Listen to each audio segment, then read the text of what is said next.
Hey everybody. Hey people. I don't see my numbers in here. Hold on a second. I gotta make some changes. Hold on a second, y'all.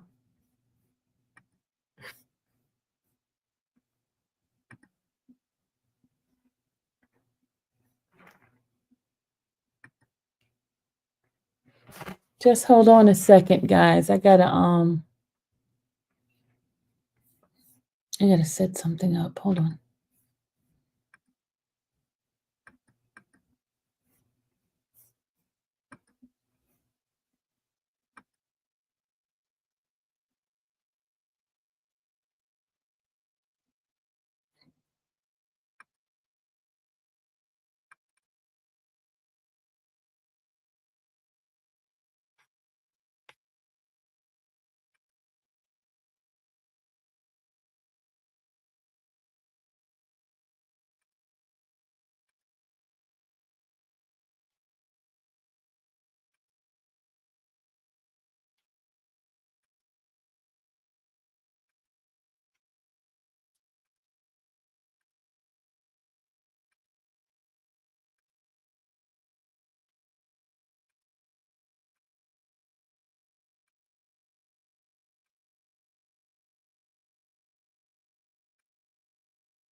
All right, guys. You guys ready? Well, you said no sound. We got sound over here. We got sound over here. We got some debut. We got some debut here from my content people. Hold on.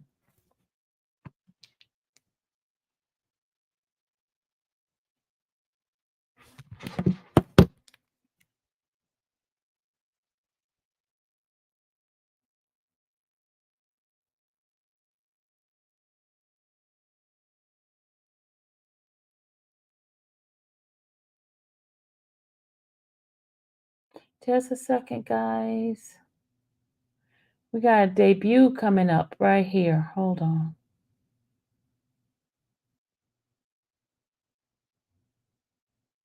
Oh, they said a tractor trailer gets stuck on I-95 in Brunswick. Oh, Lord. Tractor trailer got stuck. And now you see why I didn't go nowhere. Mm-hmm.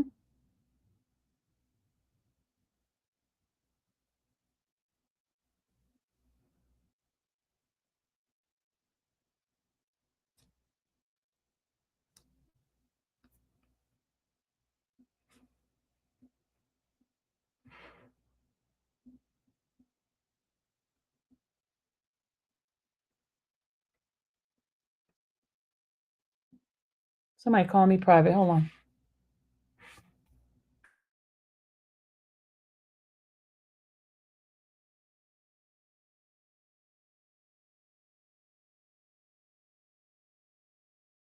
Now people resorting to calling me private now, all of a sudden.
All right, y'all ready? We have a debut. We got a debut from my lyrics producers. My producers. We got some lyrics producer, man. Hey, Big Jeff, Lil Jeff. If you need some music, we got some lyrics producers here. Lil Jeff. we got we got some lyrics producers here. You want to hear it, Kim? Y'all ready for the debut? Y'all ready for the debut of the lyric producers? Oh, what the hell? What in the world? Y'all ready? Let's go. Let's go. Y'all ready, guys? Here we go.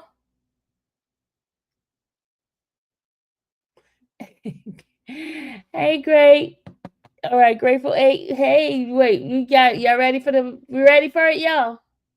We got a different version of this song. Y'all ready? Let's go. Let's go. Ready? Go. Fake content, fake chicks. Watching from the bushes, sitting on their tushes, carpet eating and bottom feeding while stomping their boots so low they stoop.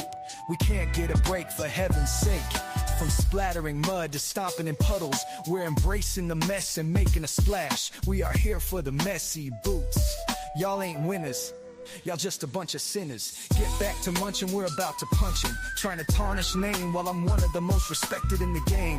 Used to be infamous, now they all speaking my name. I'll show y'all cause two can play that game. You better get with it and put some respect on it. Y'all come back now.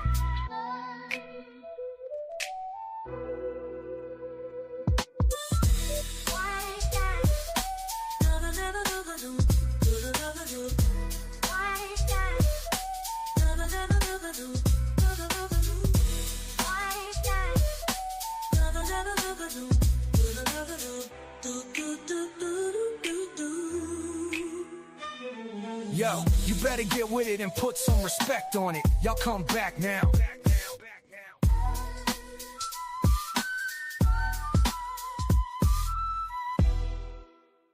All right, here's another one. Messy boots, wrangling rumors, Rico content creators, big lips and convicts, just don't mix. Doing it for views and clicks. Fake content, fake chicks, watching from the bushes, sitting on their tushes, carpet eating and bottom feeding while stomping their boots so low they stoop. We can't get a break, for heaven's sake. From splattering mud to stomping in puddles, we're embracing the mess and making a splash. We here for the messy boots. Y'all ain't winners, y'all just a bunch of sinners. Get back to munching, we're about to punch in. Trying to tarnish name while I'm one of the most respected in the game. Used to be infamous, now they all speaking my name. I'll show y'all, cause two can play that game. You better get with it and put some respect on it. Y'all come back now.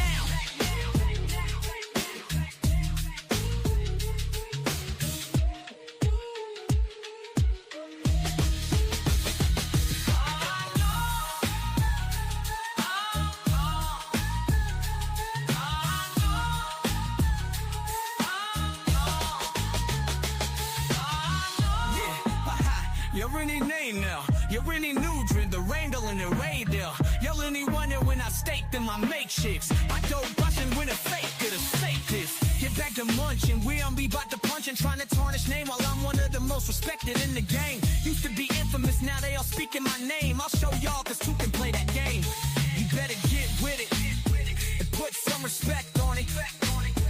Y'all come back now.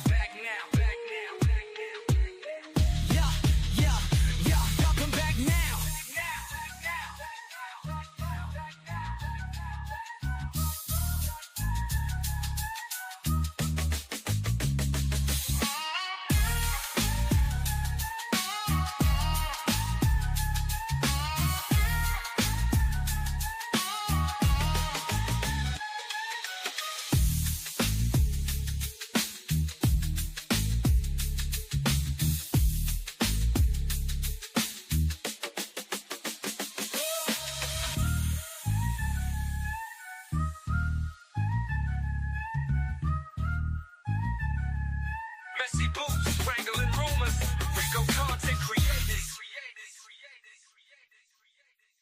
Rico content creators.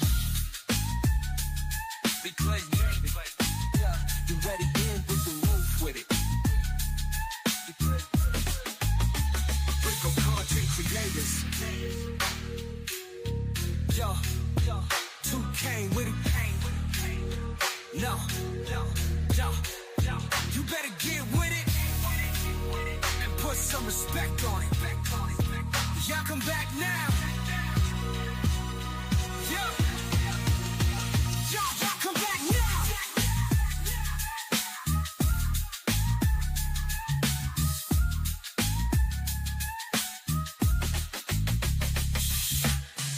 Yeah, about to punch it. From splattering mud to stomping in puddles, we're embracing the mess and making a splash. We out here for the messy boots. Y'all ain't winners, y'all just a bunch of sinners. Get back to munching. We about to punch it. Trying to tarnish name while I'm one of the most respected in the game. Used to be infamous, now they all speaking my name. I'll show y'all cause who can play that game. You better get with it and put some respect on it. Y'all come back now.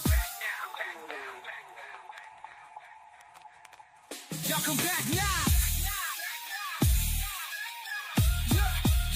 Y'all come back now.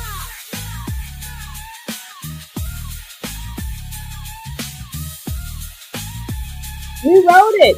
We wrote it. Y'all come back now. Messy boots, wrangling rumors, Rico content. Hold on again. This is the last one. Hold on.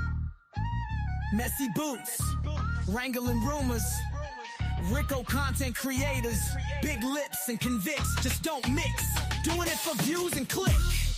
Fake content, fake chicks, watching from the bushes, sitting on their tushes, carpet eating and bottom feeding while stopping their boots so low they stoop. We can't get a break, for heaven's sake. From splattering mud to stomping in puddles, we're embracing the mess and making a splash. We here for the messy boots. Y'all ain't winners, y'all just a bunch of sinners. Get back to munching, we're about to punching. Trying to tarnish name while I'm one of the most respected in the game. Used to be infamous, now they all speaking my name. I'll show y'all, cause who can play that game? You better get with it and put some respect on it. Y'all come back now.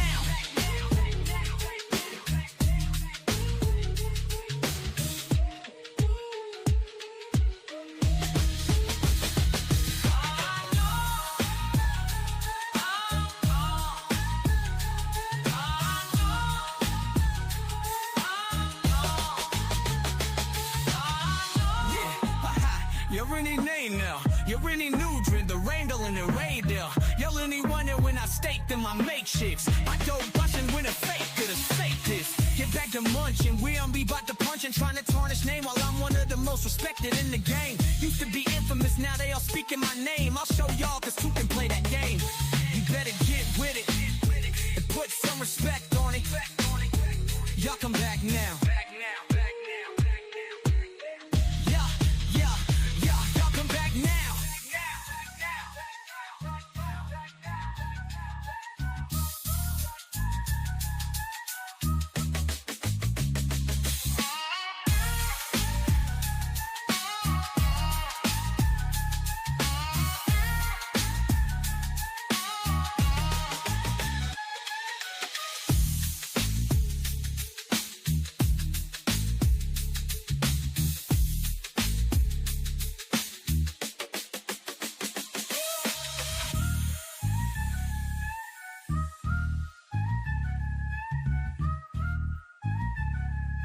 Messy boots, wrangling rumors, Rico content creators.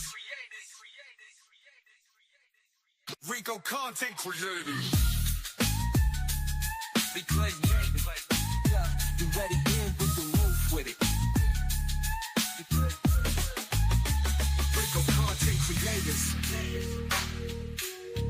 Yo, 2K with it. No. You better get with it and put some respect on it. Y'all come back now. Yeah. Y'all come back now.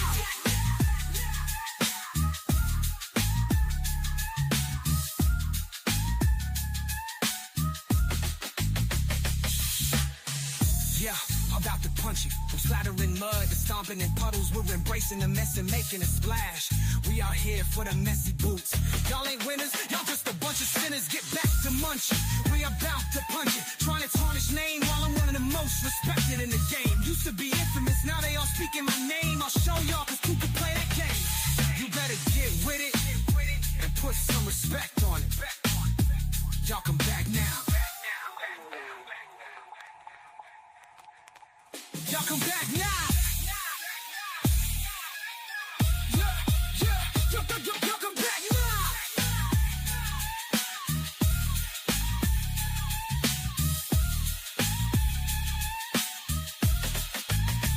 Y'all come back now. Come back now.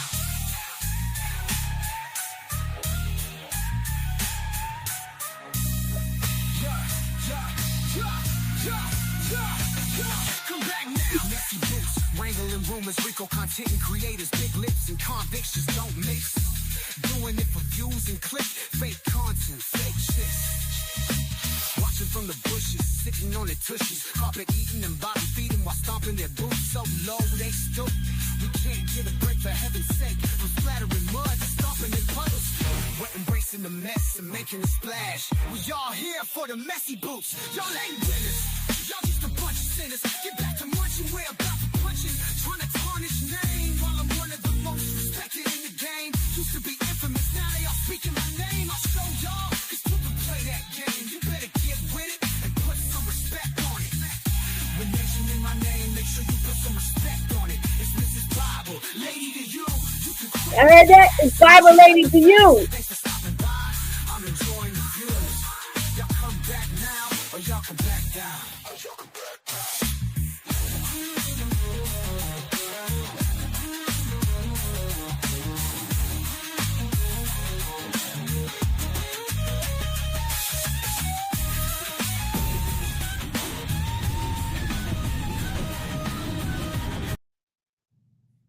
I heard that part, right?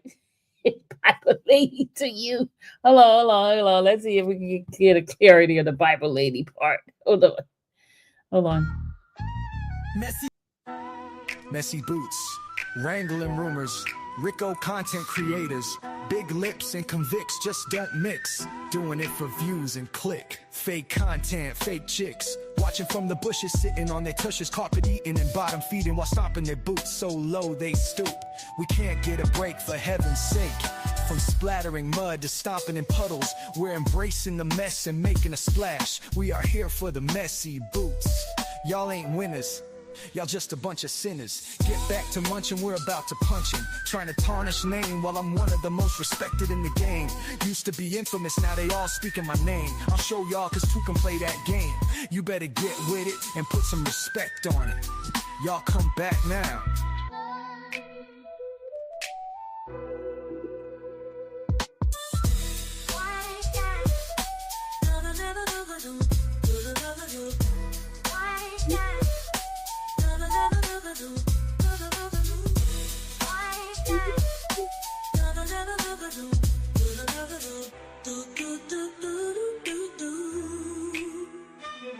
Yo, you better get with it and put some respect on it. Y'all come back now.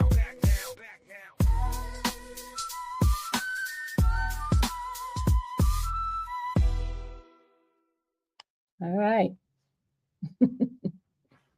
I like the Bible lady part. Let me see if I can get the Bible lady part back up.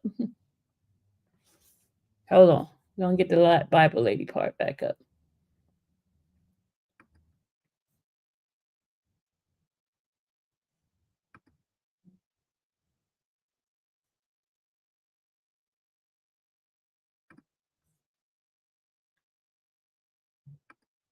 The Bible lady part up.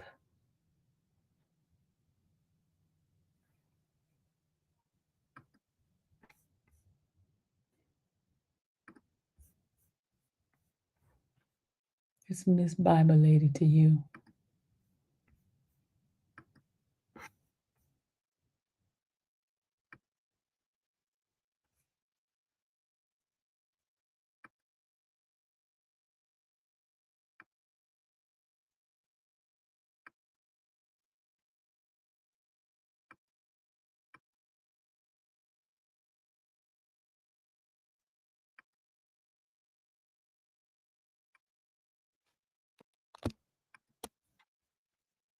All right, here come Bible lady part.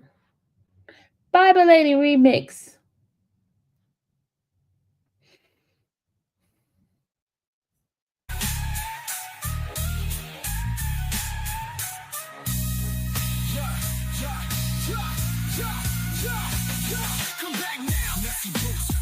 rumors, Rico content and creators, big lips and convicts just don't mix.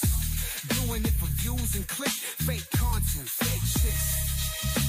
Watching from the bushes, sitting on their tushes, carpet eating and bottom feeding while stomping their boots so low they stoop. We can't get a break for heaven's sake. From splattering mud, stomping in puddles. We're embracing the mess and making a splash. We all here for the messy boots. Y'all ain't winners. Y'all just a bunch of sinners. Get back to munching, we're about to punch it. Trying to tarnish name while I'm one of the most respected in the game. Used to be infamous, now they all speaking my name. I'll show y'all, cause you can play that game. You better get with it and put some respect on it. When mentioning my name, make sure you put some respect on it. It's Mrs. Bible, lady to you. You can quit with the acts unless you got the facts. Thanks for stopping by, I'm enjoying the view. Y'all come back now, or y'all come back down.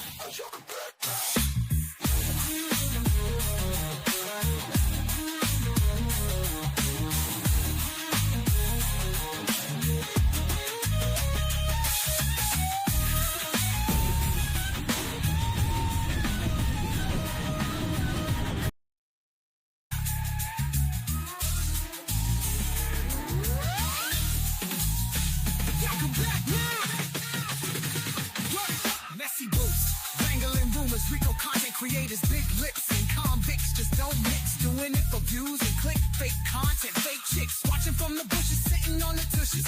Carpet eating and bottom feeding while stomping their boots so low they stoop. You can't get a break for heaven's sake. From splattering mud to stomping in puddles, we're embracing the mess and making a splash. We are here for the messy boots. Y'all ain't winners. Y'all just a bunch of sinners. Get back to munching, we're about to punch it. Trying to tarnish name while I'm one of the most respected in the game. Used to be infamous, now they all speaking my name. I'll show y'all, cause you can play that game. You better get with it and put some respect on it. When mentioning my name, make sure you put some respect on it. It's Mrs. Bible, lady to you. You can quit with the acts unless you got the facts. Thanks for stopping by, I'm enjoying the view. Y'all come back now, or y'all come back down. Mentioning my name, make sure you put some respect on it. If Mrs. Bible, lady to you, you can quit with the acts unless you got the facts. Thanks for stopping by, I'm enjoying the views. Y'all come back now, or y'all come back down. Y'all come back down. It's Mrs. Bible Lady to you. I like that one. Let's do that one again. It's Miss Bible Lady to you. You hear that? It's Miss Bible Lady to you.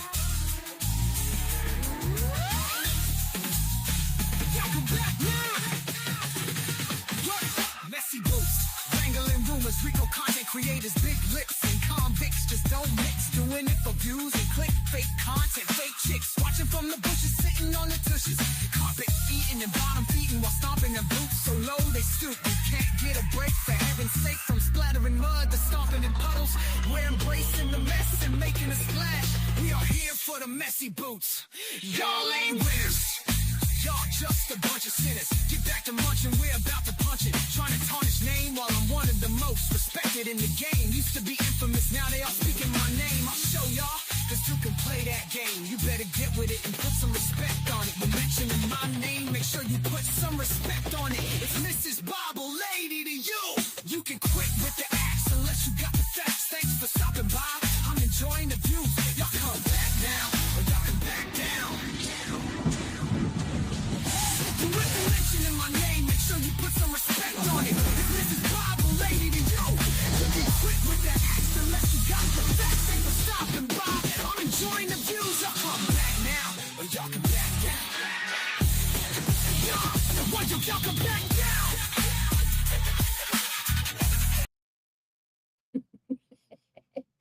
It's Mrs. Bible Lady to you. Shout out to my my lyrics people. Shout out to my lyrics folks, man. They said Bible Lady to you. It used to be infamous, now it's Bible Lady to you. Oh, that was a good one, y'all. Shout out to all my words people, my lyric sir, my lyric sis. That was nice. That's Bible lady to you. Mm-hmm. Yes, Miss Bible lady to you. Queen of the South. Miss Bible lady. Oh, wait a minute. Hold on. Wait a minute. I just saw somebody. What in the world? What in the world?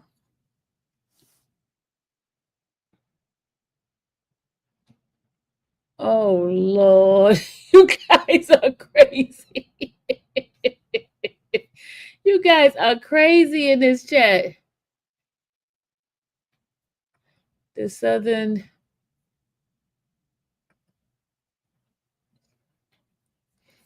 All right, let's play that one alone again.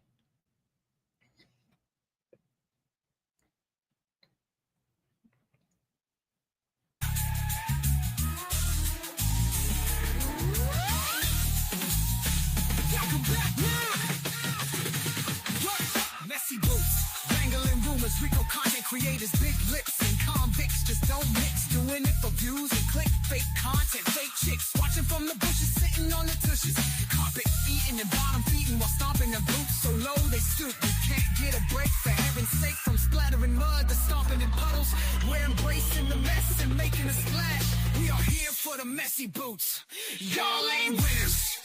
Y'all just a bunch of sinners. Get back to munching, we're about to punch it. Trying to tarnish name while I'm one of the most respected in the game. Used to be infamous, now they all speaking my name. I'll show y'all, cause you can play that game. You better get with it and put some respect on it. When mentioning my name, make sure you put some respect on it. It's Mrs. Bible Lady to you. You can quit with the axe unless you got the facts. Thanks for stopping by, I'm enjoying the view.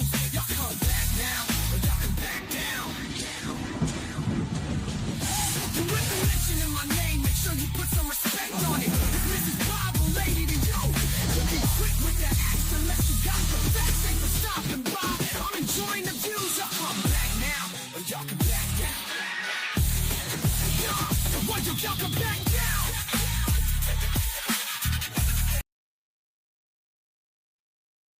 Got a little bit of spicy rock music to it.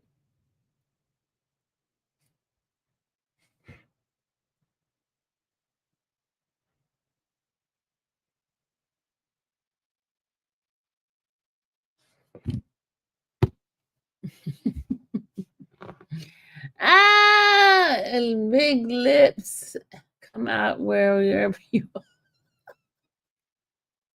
Where you at? Where you at? Well, isn't it nice? We gotta do the long version one. Hold on, let's do the long version one. I'm telling you, my people are just the bomb. We spend a little few minutes putting this song together. My folks.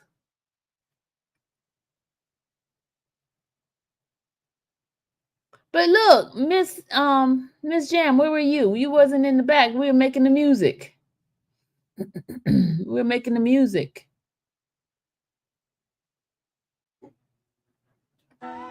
Messy boots, wrangling rumors, Rico content creators, big lips and convicts just don't mix. Doing it for views and click, fake content, fake chicks. Watching from the bushes, sitting on their tushes, carpet eating and bottom feeding while stomping their boots so low they stoop. We can't get a break for heaven's sake. From splattering mud to stomping in puddles, we're embracing the mess and making a splash. We are here for the messy boots. Y'all ain't winners. Y'all just a bunch of sinners. Get back to munching, we're about to punch him. Trying to tarnish name while I'm one of the most respected in the game. Used to be infamous, now they all speaking my name. I'll show y'all cause two can play that game. You better get with it and put some respect on it. Y'all come back now.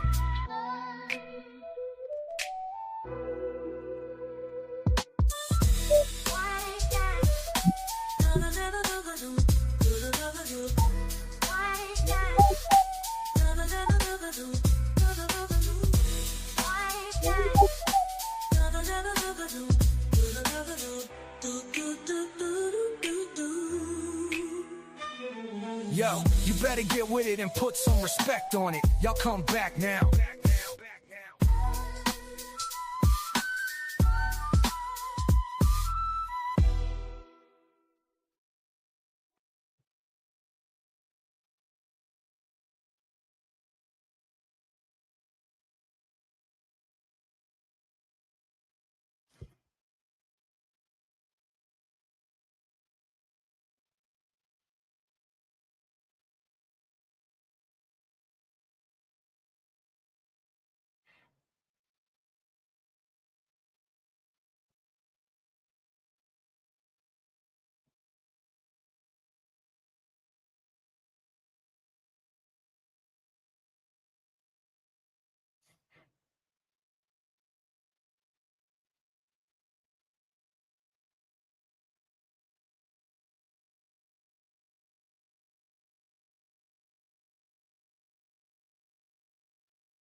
All right, I'm gonna put the link in here.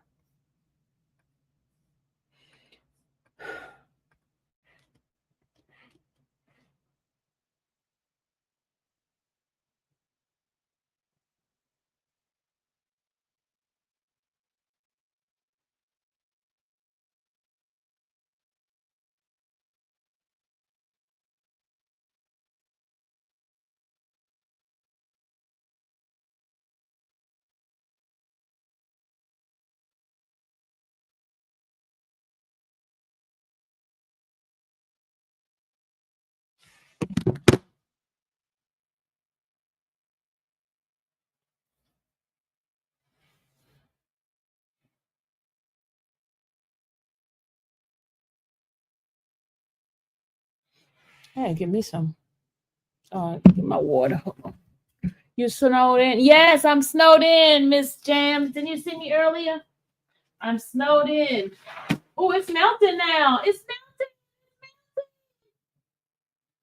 melting. I gotta go get the snow off my car.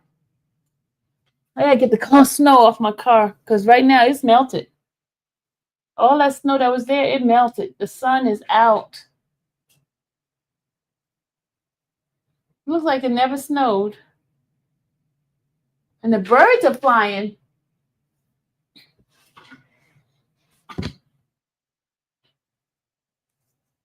Yeah, I was shocked too that they got snow. What am I gonna eat, y'all?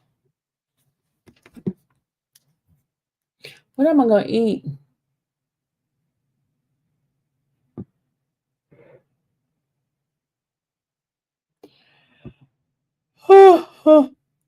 What am I going to eat?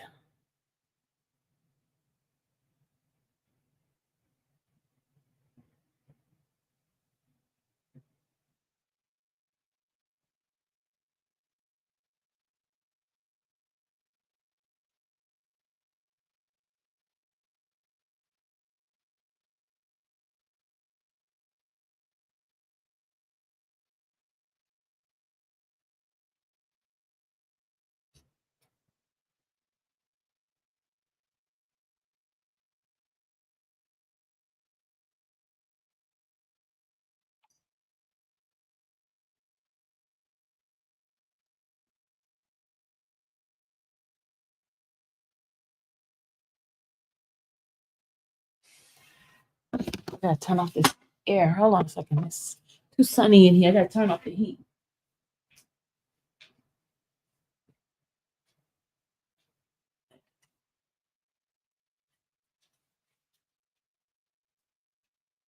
I see the sun shining. Let the sun shine in. I have to turn off that heat.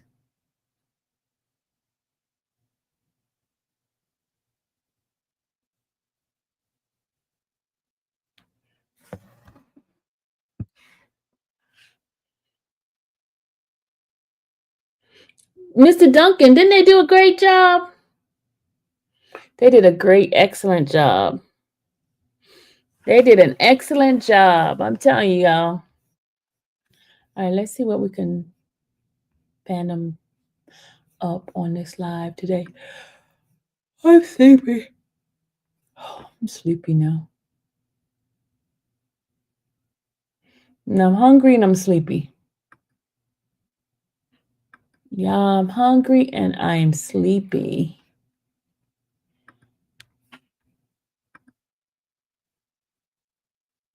Get my water. Hold on. Get my water.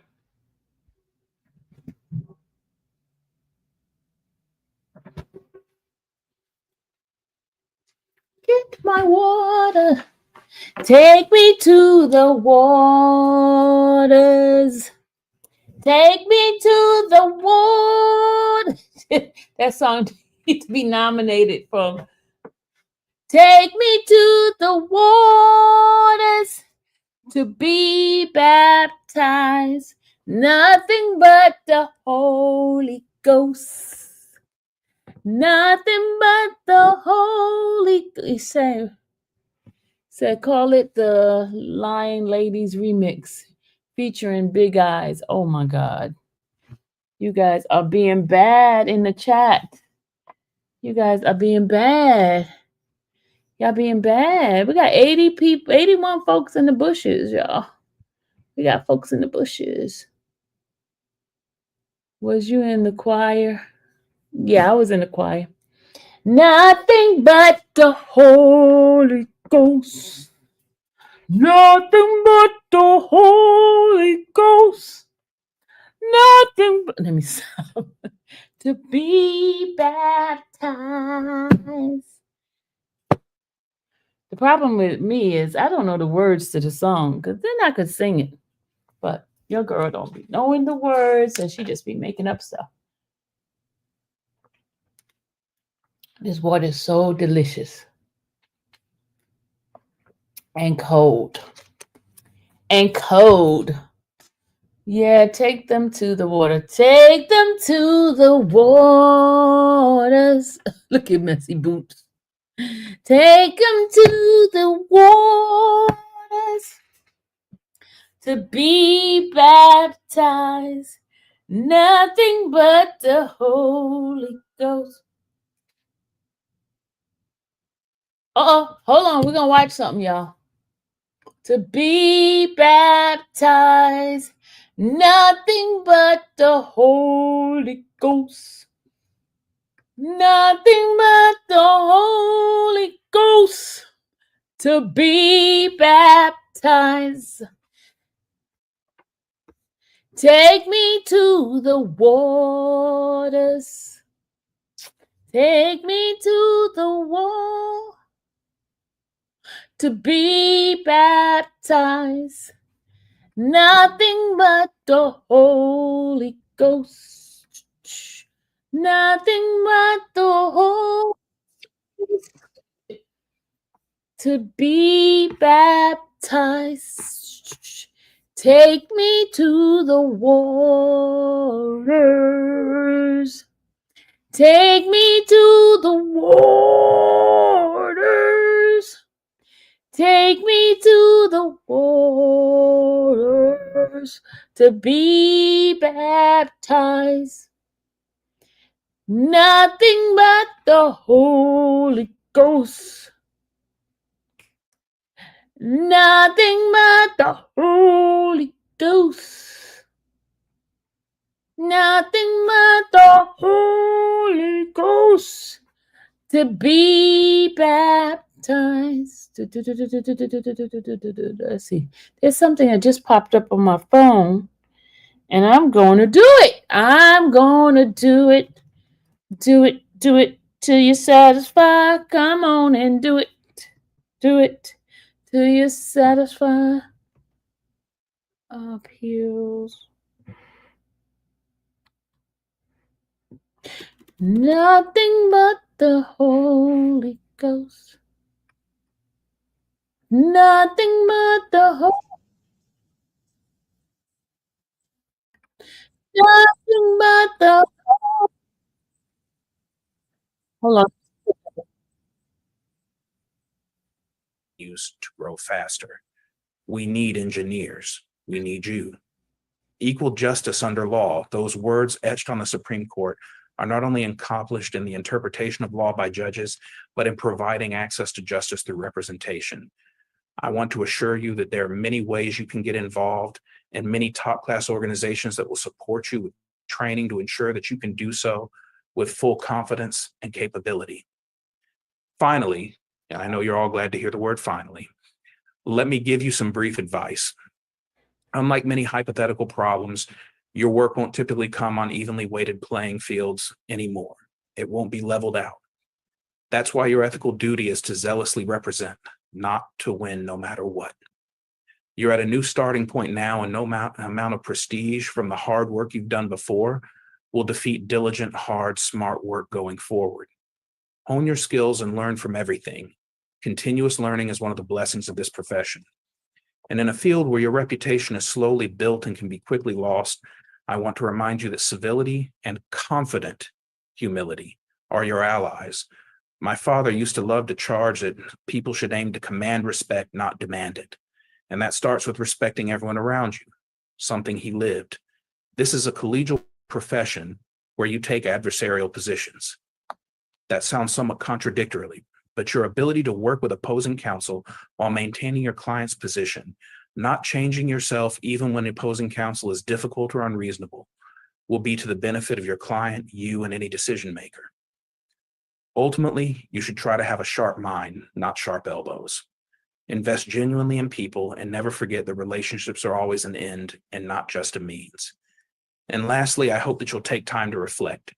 You joined an incredibly hardworking profession, and it is so easy to get caught up in practice to the exclusion not only of your life outside of work, but to consciously guiding your career.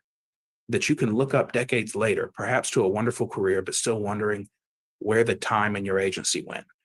Pursue your passion, reflect, proactively decide what you want to do, and don't ever say no to yourself.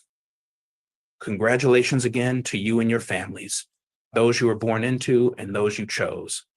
I and my colleagues join them in looking forward to your every success and the great representation that you will do in front of us and everywhere else that you appear. Thank you.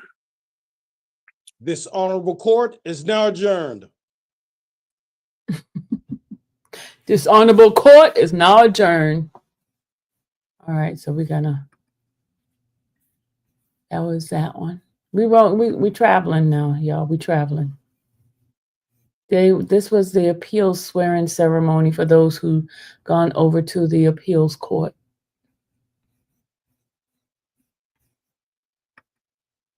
They're doing everything online now. Nothing but the Holy Ghost. Okay, now, okay, guys, let's see. We're gonna go into. We were trying to be messy, but we don't know how to be messy like these messy folks.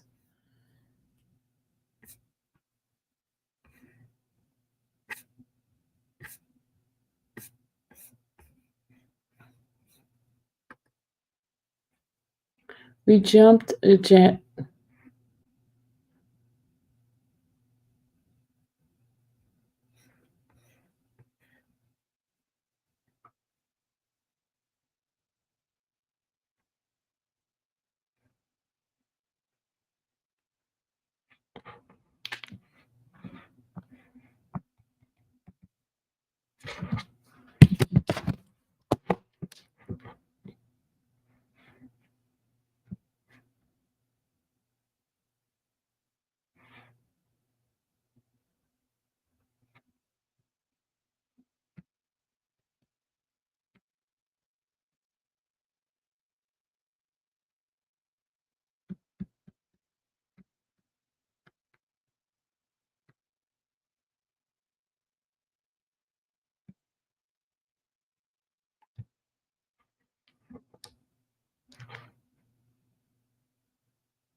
Okay. Let's see. Okay, I was trying to find something for y'all. Just not your character to be messy, and that's okay. No, it's not. I'm not. I don't like the negativity. I just like the songs. I like the songs. We could do songs. We could keep writing songs.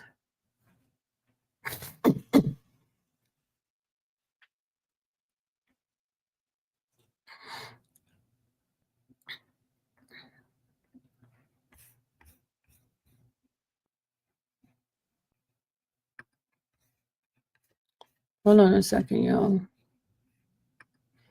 My nose is itching.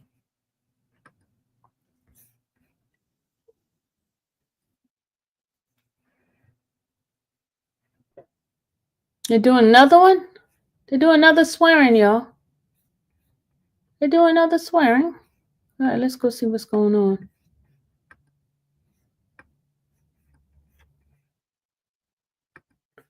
They're doing another swearing. I guess this is a day of swearing. Oh, it's ended. Oh, I thought they were still doing another swearing. Nope, they're not.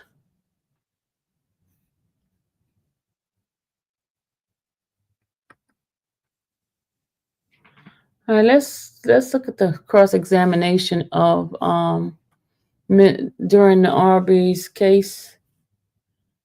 The cross-examination of Travis Michaels. Let's go look at that. Since we're doing this case, let's go take a look at that. Yeah, we can make more. Hold on a second. Let's go check that out.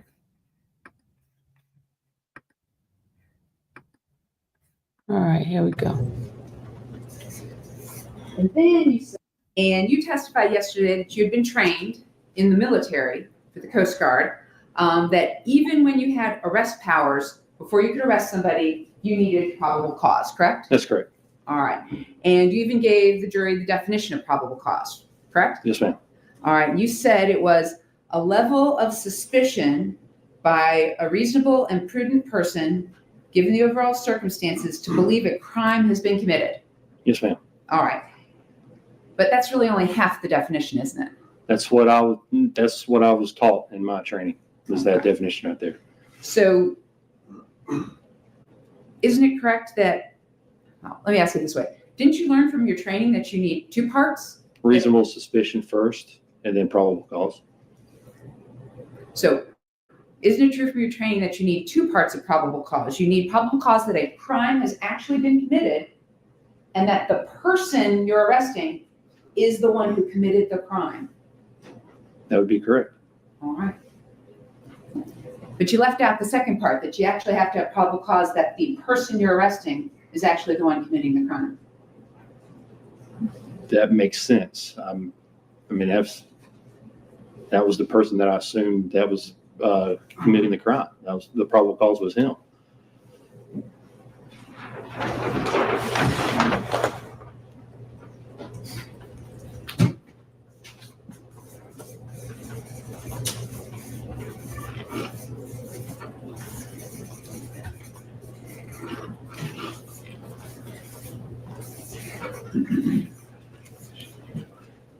So you assumed he was the one committing the crime. Yes. All right, so you agree that as law enforcement, when you were there in the military as a boarding officer, that even if you know a crime is committed, when you have several suspects, you can't just go and arrest the first suspect. You have to actually have evidence that that person is the one who committed that crime, correct? That's correct. And I believe I had it with the videos that I have seen with him, with Mr. Arbery being the one that has been there multiple times.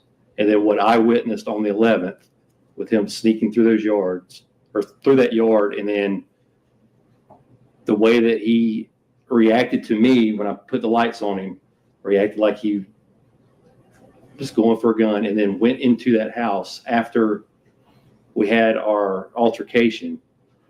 And then Mr. Albenzi being there that same evening and verified that that on the video is the same guy that he's seen. And then seeing Mr. Albenzi pointing down the road led to probable cause. And then Dad saying that was the same individual at the probable cause, that it is the same guy that has been in that house that has been breaking into and stuff has been stolen. So the overall, the totality of everything led me to go down there and see if that was him. So the totality of all of that led you to go see if that was him. Yes. Meaning the guy you'd seen on the 11th. Correct.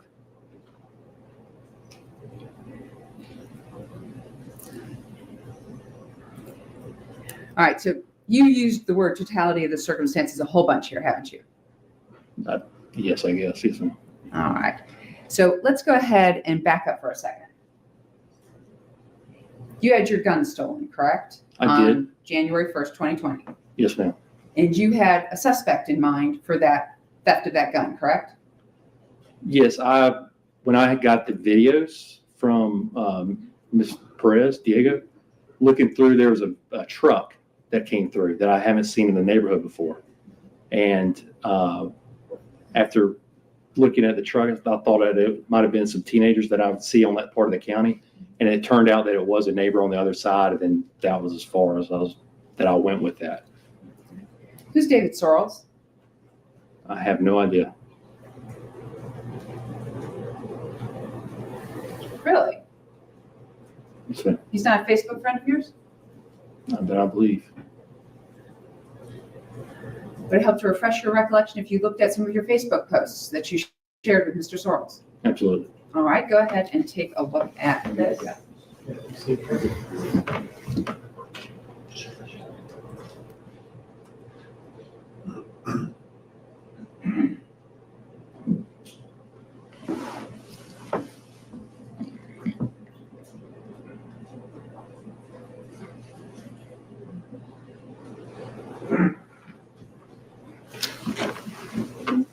Thank you. I'm sorry, we're still here. Yeah.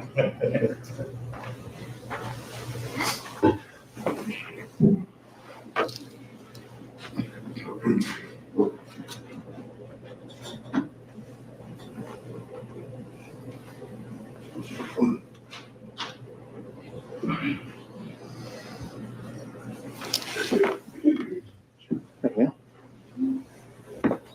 Gonna take a look at the yellow highlighted part.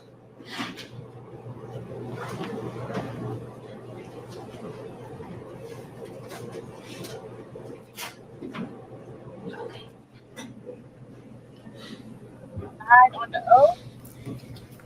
Yeah, I reckon. All right, do you know who David Sorrells is? I do not. Right. He must have been on the neighborhood page. I do remember the message now, and I believe he must saw it on the neighborhood Facebook page. All right, so on January 1st, he says he's sorry about your gun being stolen out of your car. Is that right? Yes, that's what he wrote. All right, and then you indicated that you had a pretty good feeling about who stole it, Yes, ma'am. and you found out where he lived. Is that correct? Yes, And you'd been watching him for several days. yes. That was not Mr. Arbery. No, that was the truck I was telling you about. And you then indicated that this may be the same individual who has been causing trouble in the neighborhood. Yes, ma'am. Okay. But that's not Mr. Arbery. No, ma'am.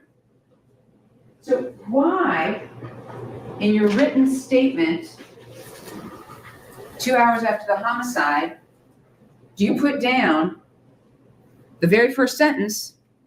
On January 1st of 2020, approximately between 9 and 10:30, I had my vehicle broken into and my Smith & Wesson gun stolen out of my truck. Because I was aware of things of burglaries and vehicles being broken into the neighborhood, and then on top of seeing what I saw on the 11th, that there are things being broken into. I was under concern that Mr. Arbery could be a suspect in this, or he could not be. But like I said prior, he is the one that I have seen, and he is the one that has been in that house several times. So of course I'm thinking he's a suspect. But I don't know if it was him or the other people that they've seen or if I've heard about.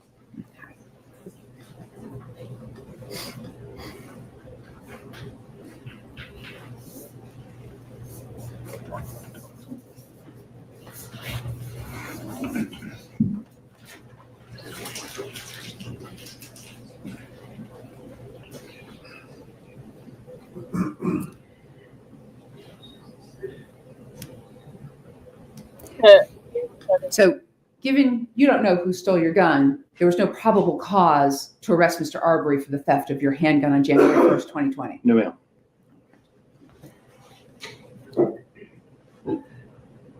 You also didn't know who had stolen the items out of the boat, Mr. Larry English's boat, did you? No, but I had a probability. I was thinking that the probability of who was doing that was the one that continued to go into this house, that has been caught in this house several times, which was Mr. Arbery. But you had no evidence he'd ever taken anything off of Mr. English's boat. Other than that, there's been stuff stolen out of that house, and that he has been in that house several times. So you have stolen items on boat, and you got that from your mom. Yes. And then you got him inside the construction site, right? Inside 220. Yes, ma'am. And at the point in time on February 23rd, you knew about October 25th, Yes. November 18th, Yes. and February 11th. Yes.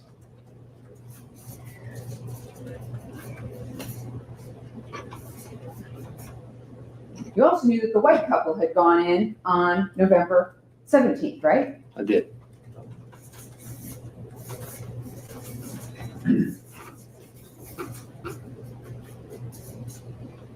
You also knew that there was a shady-looking guy under the bridge, correct? I did.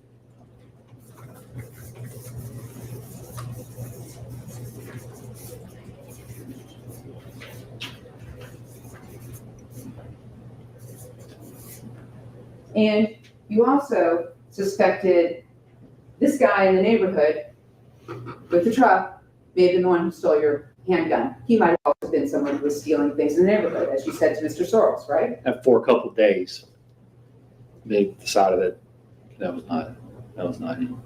Or was not the person that had the truck, that I thought it was a different truck. So I let no, that's not. Is that Rob Way? I don't know who Rob Way is. So Kim Ballesteros didn't tell you that she suspected Rob Way in the neighborhood as being the one who stole her purse out of her car January 30th. Not that I recall, no ma'am.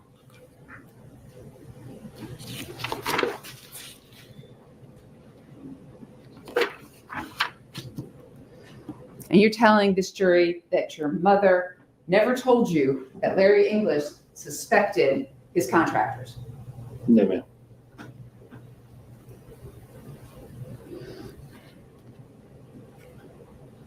All right, so about February 11th, I want to make sure yesterday when you testified, did you testify that Mr. Arbery actually came toward you and started lifting up his shirt? Yes, ma'am. Okay, but you never said that before to anyone, did you? I put it in the statement. The statement, your handwritten statement? The written statement, I believe I did.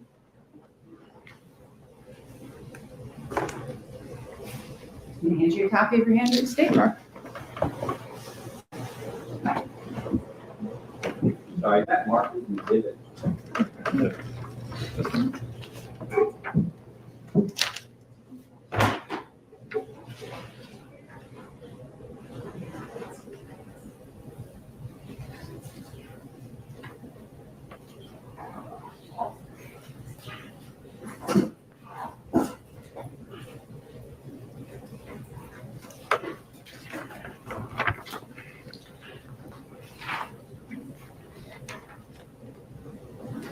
I was incorrect. I said I reached into his pants on the written statement.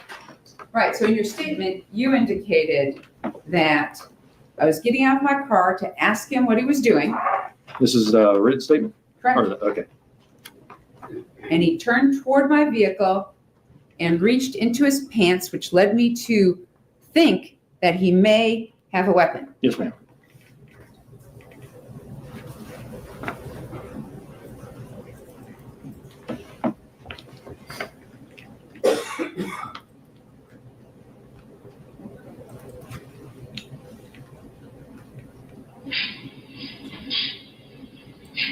Reach like that to his pants? No. That's, And then you indicated I immediately put my car in reverse and the individual went into the house under construction, correct? yes, ma'am. And that was,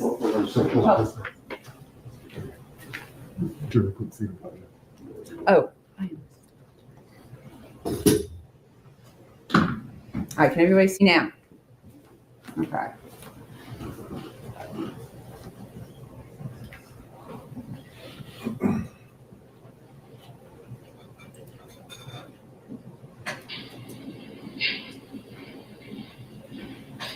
And that was the publishing of State's Exhibit 120, the video clip entitled Video MP4.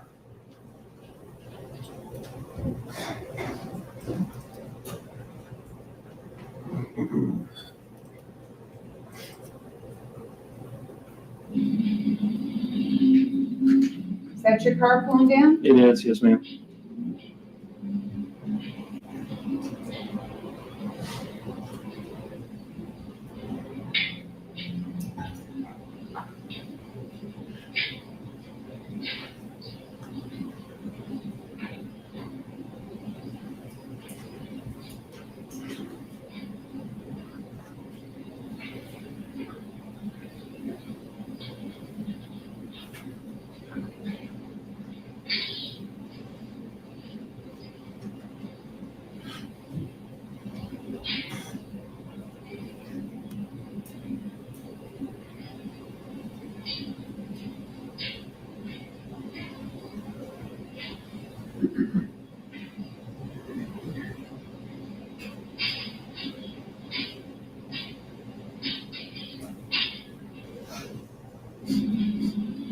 Now right here,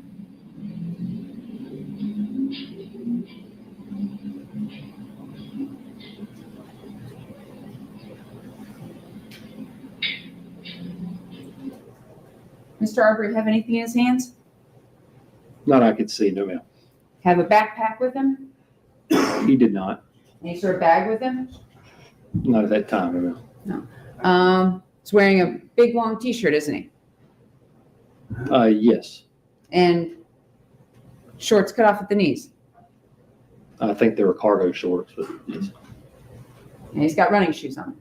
I can't tell. Did you see the Nike logo swoosh in the reflection? No, ma'am. I'll back it up for you.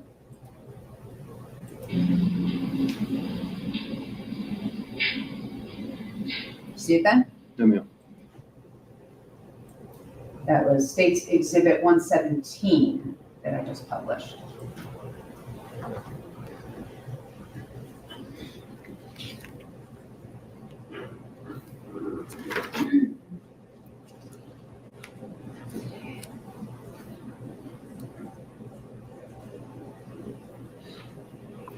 Now, that particular evening, you've seen the body cam video of Officer Rash, is that correct? Yes, ma'am.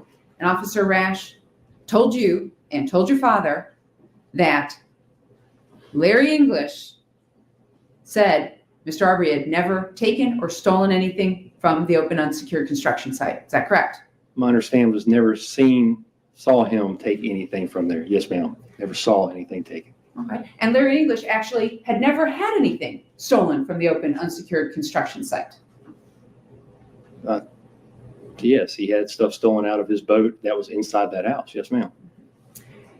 But you didn't investigate that crime as a law enforcement officer, correct? No, ma'am. Because you weren't a law enforcement officer, were you? That's correct. All right. And your father wasn't a law enforcement officer either. He was not. Okay. So you're basing your probable cause on something that was rumor that your mother told you about things being stolen off the boat. I was basing it on the 11th for seeing him in there again and hearing that the stuff was stolen off of that boat, and then hearing it from the other neighbors and then from seeing on the 11th. So yes, it happened. And then seeing him come in multiple times and then everything that followed up on the 23rd. Yes, that's.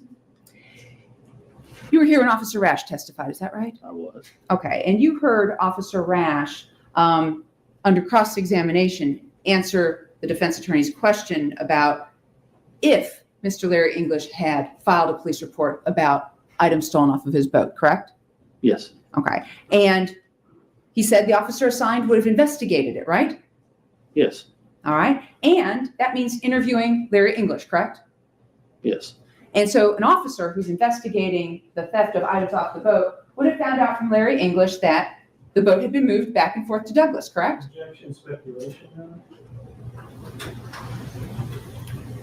She's asking him about to assume what Officer Rash would have done had he been asked to make a report about thefts by Larry English, and then how he would follow up on that. This is all speculation on the witness's part. Speculating as to what Rash would have done, that's sustained. I'll ask a better question, Your Honor. On cross-examination, do you remember Officer Rash testifying that the officer assigned, if Mr. English had filed a report, would have investigated that? Yes. Okay, and that Officer Rash, you heard him testify that that would have included interviewing Larry English, correct? Yes. All right, and you heard Larry English testify that the boat had been moved back and forth between Douglas, correct? He learned that, yes. Well, you didn't learn that, he knew it, he'd moved the boat back and forth, right? You talking about Rash or Relevance is, I object. I'm not sure what the relevance is about asking him what he heard people testify in court that he didn't know with his own personal knowledge on particular dates. Hearing what people later come and testify about in court is asking him to comment on the testimony before the jury. It doesn't seem to be a relevant inquiry. What he did and what he knew at those particular times, I think, surely. But what they testify about in court and how that may change his thoughts about dates in the past doesn't appear to be relevant. It's overruled. Go ahead. Okay. And you heard Larry English testify that he suspected his subcontractors? Yes? that? That Larry English suspected his subcontractors of having stolen the items off of his boat. You heard him testify to that? Here, yes, ma'am. Okay, and you heard him testify that he told that to Officer Rash? Yes. And you heard Officer Rash testify that he told that to your father? Yes.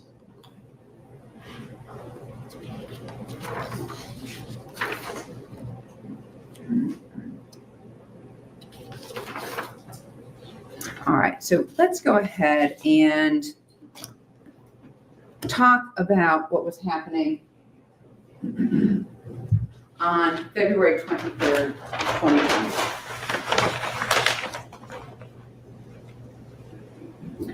All right, so you personally first saw Ahmaud Arbery as he was running ahead of you on Burford.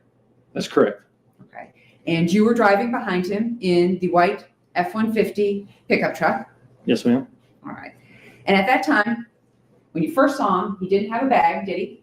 No, ma'am. Didn't have a backpack. He did not. Wasn't carrying a box. Was it? Okay, and you could see his hands as he ran. Yes. Right, and you could see that he was wearing the cargo shorts and the t-shirt. Yes, ma'am. And you didn't know who he was. I mean, you didn't know him personally. I didn't know him personally. No, ma'am. Okay. You didn't know his name. No, ma'am. All right. Didn't know anything about him. Nothing. He didn't know you. Not that I'm aware of.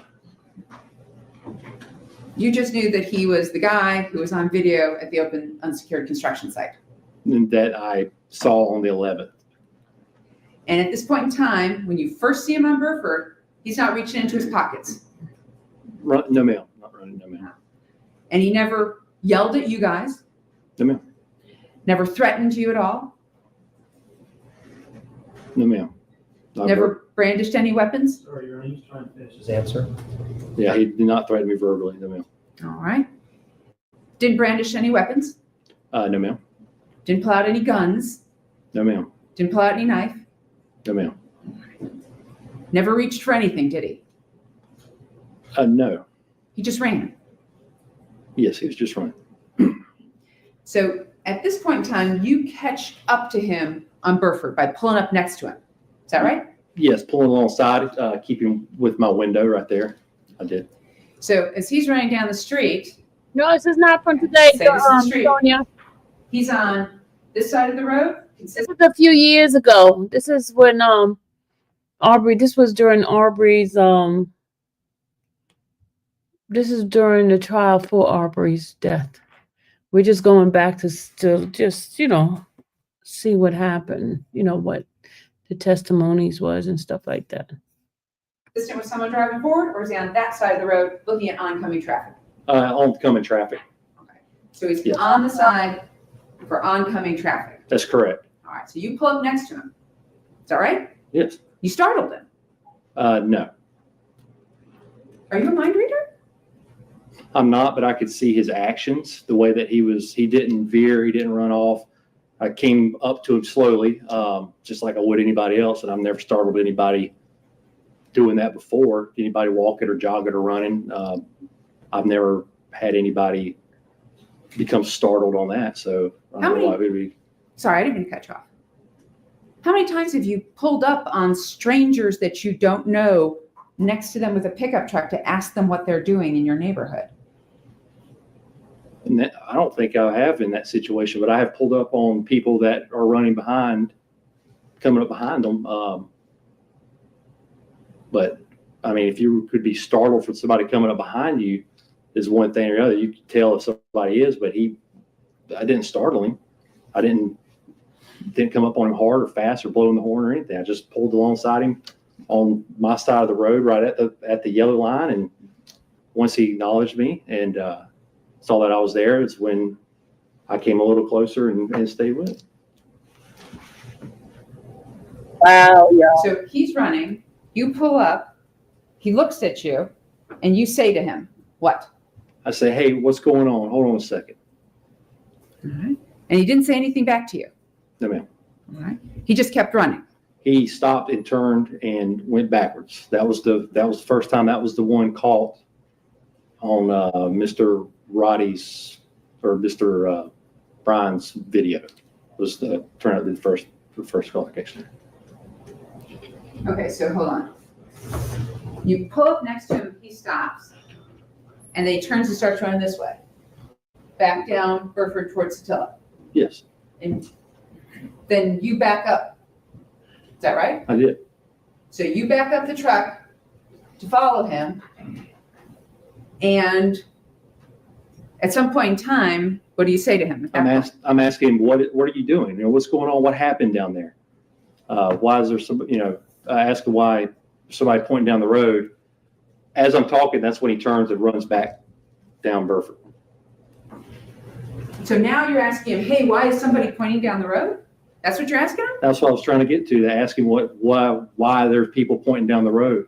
All right, Mr. McMichael, not asking for generalities and what's in your head. I want to know exactly what you were saying to the man jogging down the street. Do you understand? Yes, Okay. What exactly did you say to him the first time you pulled up to him? I want to talk to you.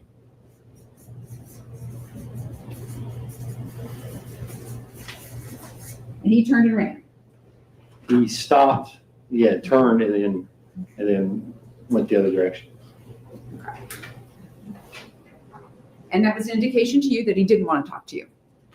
Yes, That was an indication he was not going to stop for you. yes, Okay. And at that point in time, you chose to put your truck in reverse and back up at him. back up along with him.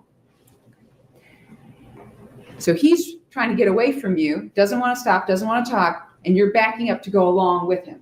That's correct. And at some point in time, then he turns to run up Burford, right? Yes, I've asked him again, or asked him that I wanted to talk to him. I don't know exactly what I said, but it was to the effect that I want to talk to him and what happened down the road.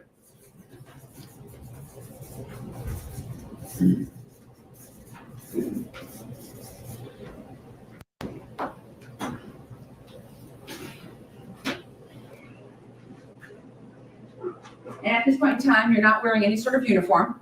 No, ma'am, You're not in a marked patrol car. I'm not. You don't have any badges on your sleeves. I do not. And when you told the police, you were talking to them about, find it.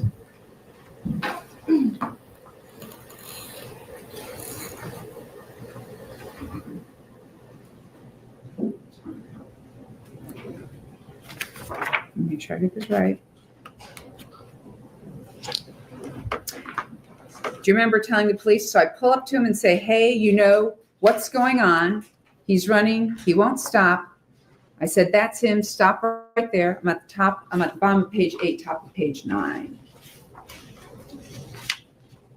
Stop right there. Stop where you're at. Do you remember telling the police that that's what you said? That's what's on here. Yes, ma'am. You want me to read it?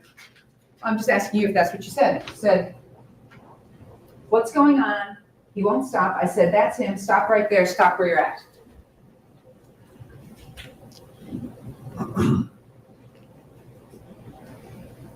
Yeah, that's part of it. All right. So at this point, you're ordering him to stop.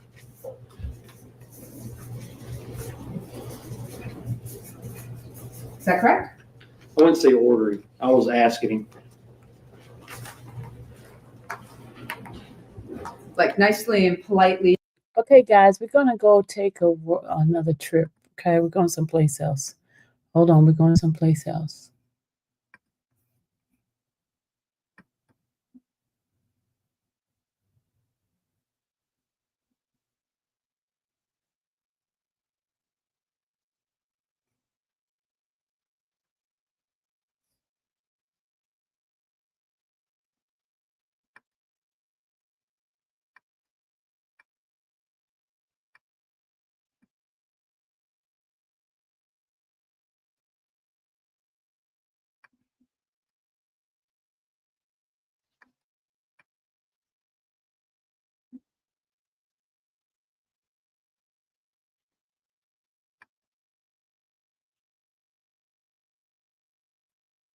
We're going to go to the parole hearing, y'all.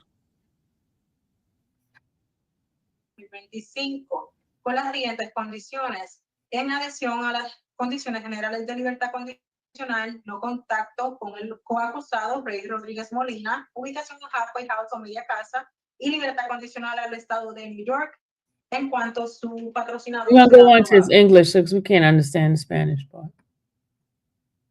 Or take him as you want to give him. He was basically the only guy that we wanted to get taken care of first thing. Okay. All right, thank you. Yeah.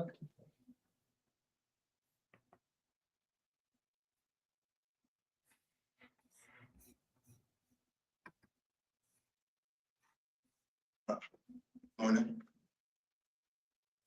Lauren Butler will be right with you. Sir, if you have a statement, have it out and ready to read.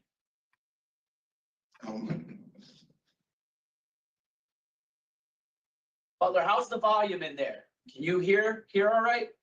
Yes, sir. It's pretty good. All right, we'll be right with it. No. Can I ask you a question, Sharon? What's up? You know, I sent the letter in. Do you still want me to read it? Or you said No. No, Okay. no. If you gave it to me to give to the panel, then they've already read it. Got you, understandable. Right. All right.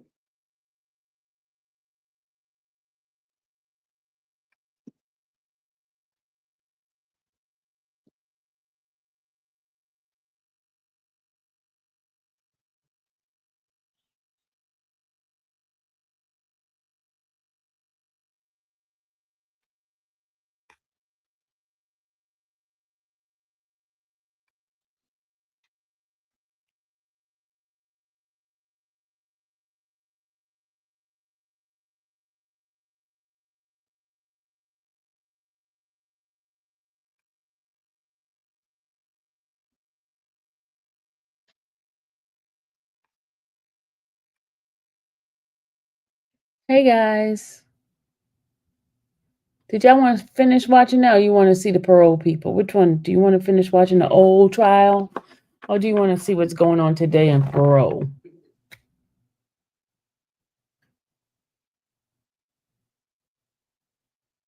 Hey, Rob.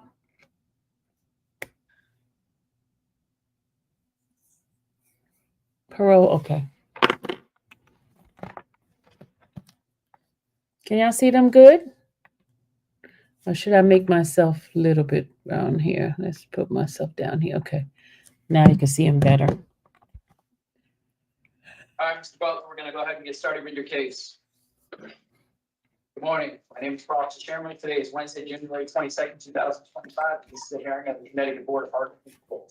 Following board members are present this morning by stating their names on the record, certified they have reviewed all statutorily required documents and available pertinent information in preparation of this hearing. Morning, I'm panel member Barry. Good morning, Robert Sosowski. Nancy Turner. Sir, please state your name and inmate number for the record. Tyler Butler, 324292. This hearing is being conducted in consideration of the parole application for Tylon Butler, inmate number 324292. He's serving a sentence of 30 months for possession with intent to sell or dispense narcotics and illegal possession of a weapon in a motor vehicle. As of today, records reflect the parole eligibility date of June 4th, 2025. There is no victim input in this case. There is an offender accountability plan for the offender, has been reviewed and shows the offender has completed the following programs: Tier 2, good intentions, bad choices, and received his GED.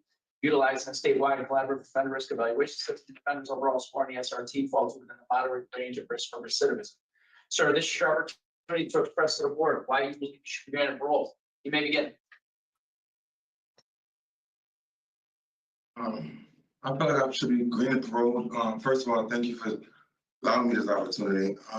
I feel like coming into with this sentence, I understood and I completed the mission. I understood the mission, you know, coming in,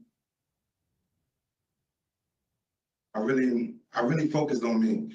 I really focused on getting myself together and taking accountability from day one. Right? When I first came, I remember coming into this jail and starting school. I started school immediately. I wanted to get my GED. And I remember going to school, and then that first day when I left the school, I was walking back to my dorm, and that's when everything seemed to change. It was like I wasn't in prison anymore. I was just in like a job corps setting where I just had to, you know, use the dormitory as like sleeping quarters. I didn't, and then continue just doing me throughout the day. So I took that and ran with it throughout the whole time I was here. I never involved myself in any like card games, any chess games, anything. It was all, every day was constantly working on me, going to school, and also helping others that's trying to do the same. So after I got my GED, I started tutoring. Or even before I got my GED, I started tutoring. And I was tutoring the other guys that's trying to get their GED as well. And like I said, that's been my whole focus. And it just gave me that new sense of what I want to do when I get out. I always loved to learn. I should have never left high school without my GED, without my high school diploma. It's just a lot of circumstances that changed me from being able to do that. But coming in and having this time now, it really let me focus in and get focused on what I need to do. On top of my oldest son, he had just graduated as well. And then, like I said, I did my programs, and I really try to take everything I could from those programs, because it's not just about getting those programs. I really wanted the tools so when I get out of here, I don't come back here. I can't be away from my kids any longer, or not any longer, but any more. I can't make any decisions to take me away from my kids moving forward. And that's been my main focus. Okay. All right. Mr. Butler, I appreciate your opening comments. We do have some questions that we've prepared in preparation for today's hearing. And each of us will take turns asking those questions. And when we're done, we'll deliberate and give you our decision. So I'm going to start with the questions. And my very first question is, if your children were so important to you, why were you out committing these crimes? That's what I was going to ask. To be honest with you, it was just I was trying my hardest to stay on the right path. I really was. When I had my probation officer when I was out, I was getting job offers left and right. But what they do now is they give you the job offer, they give you an offer letter, and then after they run your background, then they give you a denial letter. it was so much that I even had to get a spreadsheet for my probation officer just to show him all the I job. read that in your opening. I saw the package that you submitted to us. And I read that it said that, but did you ever give recommendations from your probation officer for jobs that hire ex-offenders? You know, he tried to get me to, he had me go through programs, which I was already in programs when I came on the reentry. It was a reentry. I'm going to stop you because we're talking specifically about your inability to find employment. And so my question to you was very specific. Did you ask? Yes. Did you ask your probation officer for referrals to employees or employers that offer jobs to ex-offenders? Yes. And so even from those people, you still receive denial letters? Correct. It was I'm not sure why, but it was like the FHI, and they had people, I guess, you know what? I guess it was Mr. Butler. Yes, ma'am. That's very difficult for me to believe. If you're getting a referral from your probation officer for a job that they have the resources. That's why people receive, supervision after their sentences to help them reintegrate back into society successfully. But you originally started out, you were on transfer parole, and you got out of prison and you received a 18-month sentence for an assault third, where you beat up your girlfriend, right? Right. And then you finished that sentence and you started your probation. But as soon as you really start that probation, you were struggling. Correct. So when did the problems begin? You mean struggling how? As far as to make better decisions, once you walked out of those prison doors, it says that you were released in, well, you committed this, when did you beat up your girlfriend? It was in the year 2020. The offense things was, I believe, I got arrested October, so I think it was the end of September. Okay. And then you got an 18-month sentence for that. And so they re-released you in January of 2022 to transfer parole, right? Correct. And then what happened? So again, when I started looking for a job. I started trying. I had got a job offer from FHI. But I believe my problem was I was trying to go higher than entry level. So you got to start where it's I know. And to be honest, I really do find it very difficult to believe that you were applying for all these jobs, even those referred by your probation officer, and everyone was denying you. I understand that finding employment can be very difficult and challenging for ex-offenders, but there are so many people out there now that will hire people in your position. So I think I'm leaning more towards you were just making poor decisions. You took the easy way out and you wanted that money. Can I say something? You absolutely may. Like I said, my probation officer even started believing that as well, that I wasn't trying. And that's when I took the initiative to do the spreadsheet so I can show him all the offer letters and the denial letters side by side. I went from the $60,000 a year offer all the way down to minimum wage jobs, right? Constantly. And well, okay. So Mr. Butler, did you try McDonald's? I tried McDonald's, I tried Burger King. And McDonald's denied you. Burger King denied you. Dunkin' Donuts denied you. The grocery store, they all denied you. I didn't do Dunkin' Donuts. I did like AutoZone. I was doing. We know that we cannot do that going forward. So if employment was your issue, tell me what it is that you're going to do for work when you're released out into the community. So. Right, I'm going to continue to try to find employment, but now I know that it's the only option, right? I had started my business before, but I can't jump right into that. So now my plan is to just go in for entry level jobs and just work my way up. And once I get into the business, and Sir, what kind of work have you done in the past? Because you have 3 children. I see Yes. one is just now 18. But how did you take care of those children in the past? Like, what were you doing? I was doing a warehouse job prior. And what happened to that? You couldn't get that job back?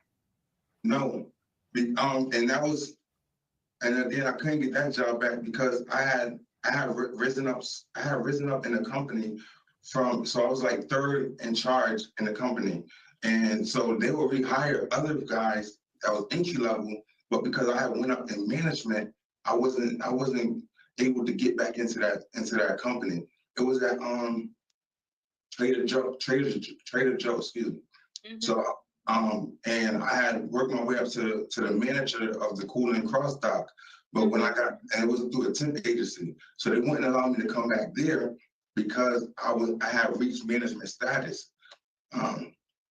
So and yeah, but the 2 years that you were out in the community, you hadn't been working, right? So no, were you selling drugs at that time to support yourself? No, I didn't start selling drugs until probably that August. After I got out, after I was constantly trying to trying to get a job. Right. So we talked about the drug part, and we even briefly spoke about your relationship with your girlfriend, and she's still your current girlfriend, right? The one that you beat up because you wanted her to lose the baby. No, I didn't want to lose my baby, but yes, she's still my girlfriend. She's my fiance. And I was interested in She's still with him. I know that term of probation was terminated, but were you ever required to participate in domestic violence or anything, intimate partner kind of violence programs out in the community? Did you complete it successfully? No, I think I forget the program I was in. I was in a program that was video conference. I didn't get to complete that program. Okay. No. Okay, so that's probably something that we don't want you to be, have intimate partner violence. I see that a couple of your charges were for threatening. Was that the same person? Yes, it was, yes. So explain to us how you resolve conflict now between your intimate partners, your girlfriends, Well, right as of now, we've been really working on just talking. We've been reading books together, both of us, like the same books, so that way we can try to be on the same page. We recently read The 5 Languages of Love, and we're just trying to work on each other, so we can be better partners and also better parents. Right, exactly. And the 3-year-old, is that a boy or a girl? Is a boy. And what about the 9-year-old? All boys. All boys. Wow. You don't like your sons learning that, to when they're in a relationship, you beat your girlfriend up to make her do what you want. Have you been able to understand why you behaved in that way?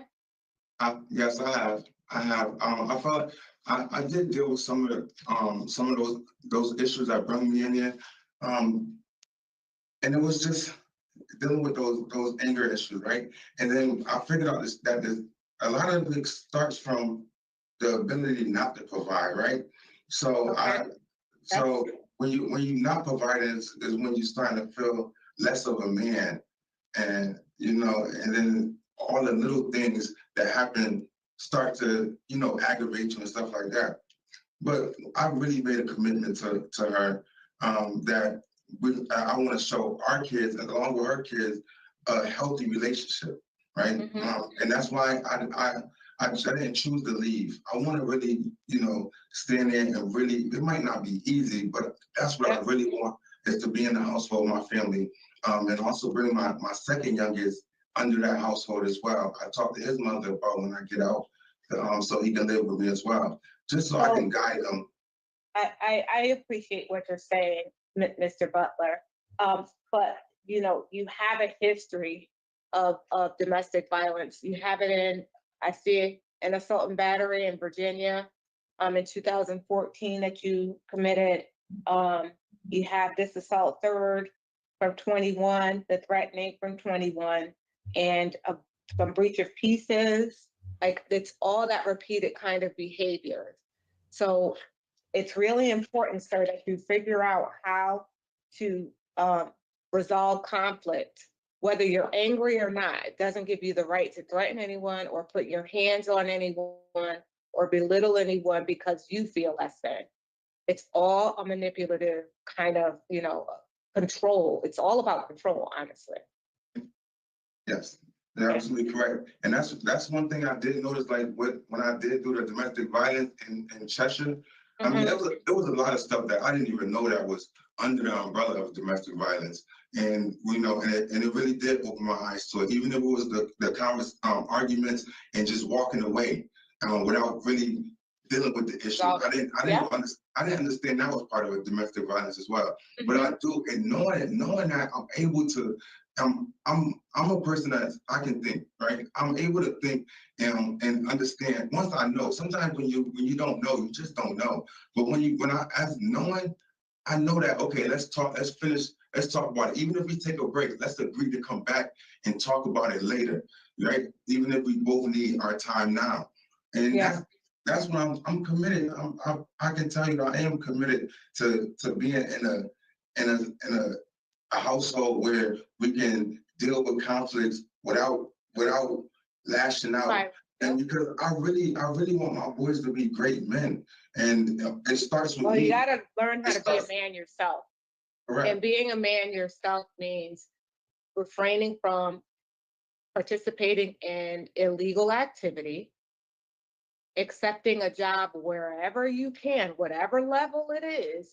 You have to provide for your family. You have to provide for your children. And if that means you have to start at minimum wage, there's nothing that I really wouldn't do to support my children. If it meant putting food on the table and I had to go from working this job to McDonald's, guess what? That's what I would do, because that's going to pay my bills. It may not pay all of them, but at least I know my kids will have something to eat. It's not beneath me. Correct. Ms. Turner? So, Mr. Butler, I understand that when you were arrested, you were on your way to buying a car? Correct. So you had, what, $4,000 with you? Correct. I think Where'd you get that money? It was all from selling drugs now. Okay. So you were in fact selling drugs?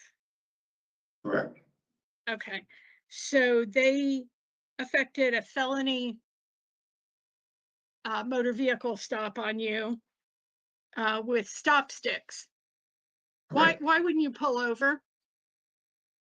To be honest with you, ma'am. Please. I mean, and it's not, I want you to understand, I never ran. They put the stop strips out, the stop strips before they put the lights on. And I promise you, Ms. Turner, I'm not here to lie to you, because everything I did, I have accepted it. I came in when it was time for me to come to jail. But that's one thing I can honestly tell you. If you look into the court records as well, that's the only thing that I didn't agree with, because how it happened was they put the stop strips out, and then the police and the cop behind me put his lights on after. Because they thought it was a stolen car, they didn't want to give me a chance to run. I never attempted to run. I never. Well, let's move on, sir, because the police reports indicate something different. So you were, this was 3 o'clock in the afternoon, and you were in West Hartford. Where were you headed to buy a new car? I was in the process of buying a new car. So I was actually, I took the money back from a car dealership. So I was in the process of going to cash the check that they returned back to me.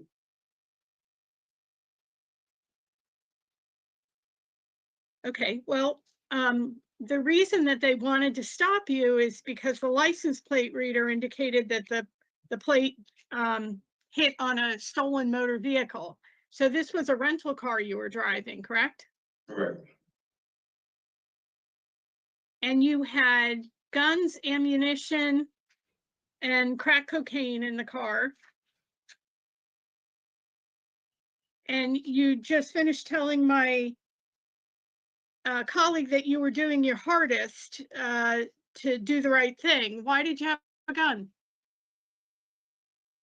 I was just using a gun. I mean, that gun,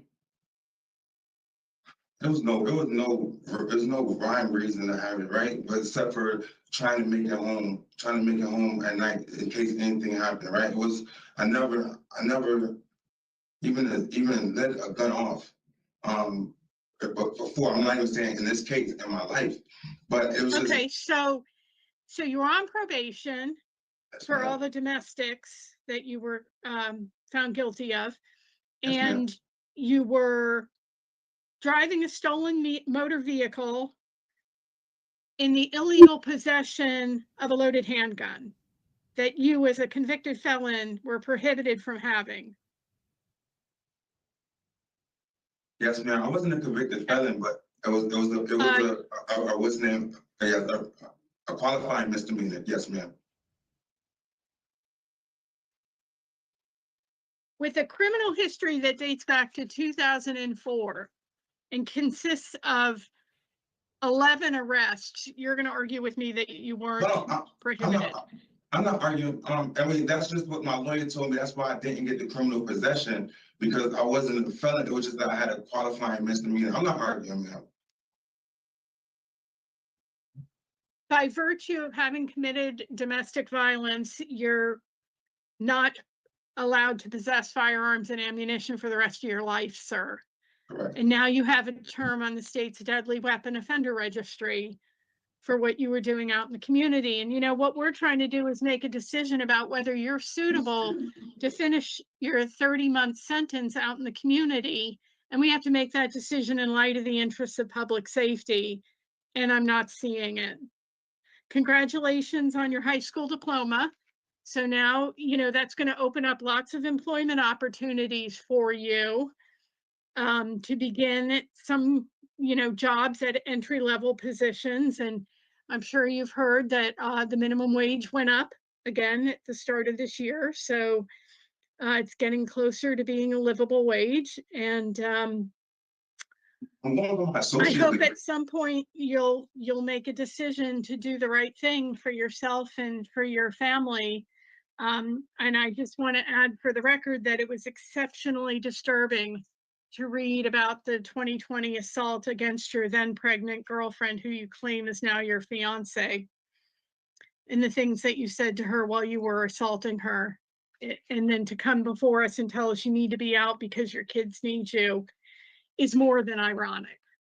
Thank you, Madam Chair. I have no more questions. Thank you, Ms. Turner. Mrs. Sadowski? I don't have any questions. Thank you. Thank you. Mr. Butler, you gestured as if you wanted to say something. Yes. I do apologize for that 2020 action. It was, and again, I worked really diligently trying to correct that. Right. And only way I can correct it with them is to stay and be a love and support system. No, sir. Sir, you need to work on yourself, because your anger, what's behind your anger is your jealousy and your insecurity. You need to be working on yourself in order to be a respectful, trustworthy partner in an intimate relationship. All right. I respect that. And I respect that. And I can say I have a little bit. I can work on it more, definitely. Like I said, and that's part of us reading our books and really going to our counseling, just trying to work on us, ma'am. So, but Mr. Butler, what I want you to understand is that this is not your first domestic violence relationship. So the problem is really what's going on with you and what you need to work on, that you're using your jealous feelings and your insecurity to try to control your partner so you can feel better. And that'll never work. Ma'am, the other assault wasn't a domestic, right? This was the first domestic. The other one wasn't a domestic. It was just a fight out in the streets. It wasn't a domestic. You didn't want your son around your ex-girlfriend's partner, Oh, and you okay. told them you're going to shoot them in the No, face. yes, So yes, that I'm is sorry. domestic in nature, I'm sorry. sir. No, I'm sorry. That wasn't what I was talking about. I'm sorry. You're absolutely right. Okay, okay. And you hadn't been with her in over 10 years and you're trying to control her moving on into a new relationship. You got to work on yourself, sir. Okay, so Mr. Butler, we're done with our questions. Give us a few minutes to talk about your case. And we will give you our official decision very shortly. Okay, so it appears that, first of all, Mr. Butler rates out as a moderate risk. He has completed the Tier 2 program, Good Intentions, Bad Choices. I see Smart Recovery, and he's currently enrolled in the Second Chance Pell grant program. He obtained his GED, which is great. He refrained from incurring any disciplinary infractions. He does have a plan of being released to his girlfriend that was unfortunately involved in the domestic violence dispute. So I do that as it may, it was a number of years ago. I'm sorry. What did you say, Ms. Turner? Sorry to interrupt. It just based on what you were saying, it would necessitate a stipulation of a halfway house. Right, right. I believe that Mr. Butler does need, he's serving a flat sentence. And I really do believe that he needs some supervision to reintegrate back into the community, especially since he doesn't really have a solid history of employment. And he has They're taking a long tendency to make poor decisions in the heat of the moment and in turn when things don't really go his way. I think the heightened level of supervision that parole would provide would help him stay on the straight and narrow. And if he doesn't, if he deviates from that plan, then he would be arrested again and returned to prison. So I believe that he has taken, I mean, I would have liked to see him complete the domestic violence program in there, but he does, I would add that as a condition as well, should we decide to release him. So Ms. Turner. This is a challenge for me because Mr. Butler wasn't even on probation 3 months when he decided to pick up a gun and start selling drugs. Fortunately, I guess, this is his first gun conviction, but that's incredibly serious. And he's telling us he's not used firearms before. So the fact that he would try to keep himself and his drugs and drug money safe with a gun he doesn't even know how to use makes no sense. But he's taken the Good Intentions program, so hopefully, you know, he's starting at 38 to think more wisely about the consequences of the choices that he's making out in the community, and is ready to turn things around. Mr. Butler, have you started your winter classes? No, not yet. They're supposed to start this month, but I got a letter back saying that for some reason I owe Townsend's Community College $240, but I never actually attended or went there. I don't know where it's at. So that's something I have to iron out as well before I can start. Okay, but you have taken no other programming at the college level, correct? No, I just been tutored. I help tutor the college classes. Okay. All right.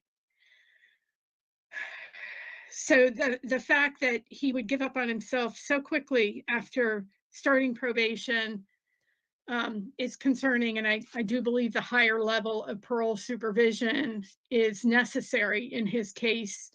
You know, very concerning to me that someone with a gun possession charge would have a flat sentence. So I'm willing to grant in the interests of public safety. Thank you, Ms. Turner. Mr. Sadowski. Thank you, Madam Chair. Yeah, so I agree with most of what you said. I'd also be interested in a more vehicle stipulation to discuss with the both of you. Based on what happened in this last. I don't think he has a valid, yes, suspended license since 2008. So we would do a no driving without the pull-ups. Okay, so I have a domestic violence, halfway house, and no driving. Anything else? That's it. Those are the three that I have. So with regard to Tylon Butler, 324-292, I move to grant discretionary parole on or after June 4th, 2025, with the following conditions. In addition to the standard parole conditions, you'll participate in domestic violence, treatment in the community. You'll have no that you are not to operate a motor vehicle without the parole officer's permission, and you'll be released to a halfway house if your sponsor is not approved. Is there a second? Second. All in favor? Aye. Aye. All right, Mr. Butler, you'll receive all of this in writing. We know you have a sponsor. It has to be checked out by your parole officer. If they think that it's okay for you to live there, then you will. If not, you'll be released to a halfway house. Okay, thank you. Good luck, sir. This concludes the hearing for Tylon Butler, inmate number 324-292.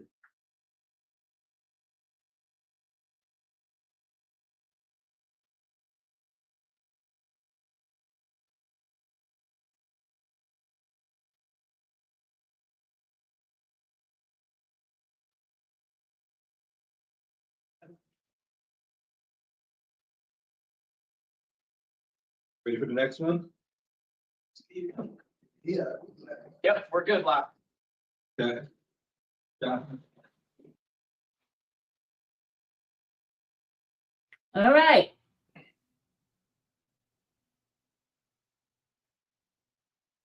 Good morning. Morning. Lauren Johnson, right? Yes, sir. Yes, Right, sir. you're right with it. You good to go? Yes, thank you. All right, Mr. Johnson, we're gonna go ahead and get started with your case. Morning, my name is Parole Officer Sherman. Today is Wednesday, January 22nd, 2025, and this is a hearing of the Connecticut Board of Pardons and Paroles. Following board members are present this morning by stating their names on the record, certify they have reviewed all statutorily required documents and available pertinent information in preparation of this hearing. Good morning, I'm panel member Barry. Good morning, Robert Sazauskas. Nancy Turner, good morning. Sir, please state your name and inmate number for the record. Marquise Johnson, 300-320. This hearing is being conducted in consideration of the parole application for Marquise Johnson, inmate number 300-320. He is serving a sentence of 42 months, followed by 5-year special parole for criminal possession of a firearm, ammunition, or defense weapon, sale of narcotic substance, second offense, violation of probation with the underlying offense, evading responsibility, injury, or property damage, a violation of probation with the underlying offense, engaging police in a pursuit, a violation of probation with the underlying offense is reckless engagement first and interfering with an officer of existing. As of today, ready to reflect the full eligibility date of November 27, 2024. There is no victim input in this case.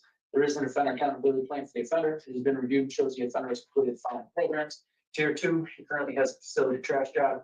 Utilizing the statewide collaborative offender risk evaluation system, the offender's overall score in the SRT falls within the high range of risk for recidivism. So this is your opportunity to express to the board why you believe you should be granted parole. You may begin. I have a letter here I would like to read. Go ahead, sir. Thank you. I would like to take this time to take this opportunity to thank the Board of Parole for allowing me this opportunity, because I do acknowledge that this is a privilege and not a right. I would also like to take this time to say that since my incarceration, I have taken full responsibility for all my actions and poor decisions. During this time, I've overcome the main barrier to my becoming a better person. That barrier being the negative people and friends that were in my life.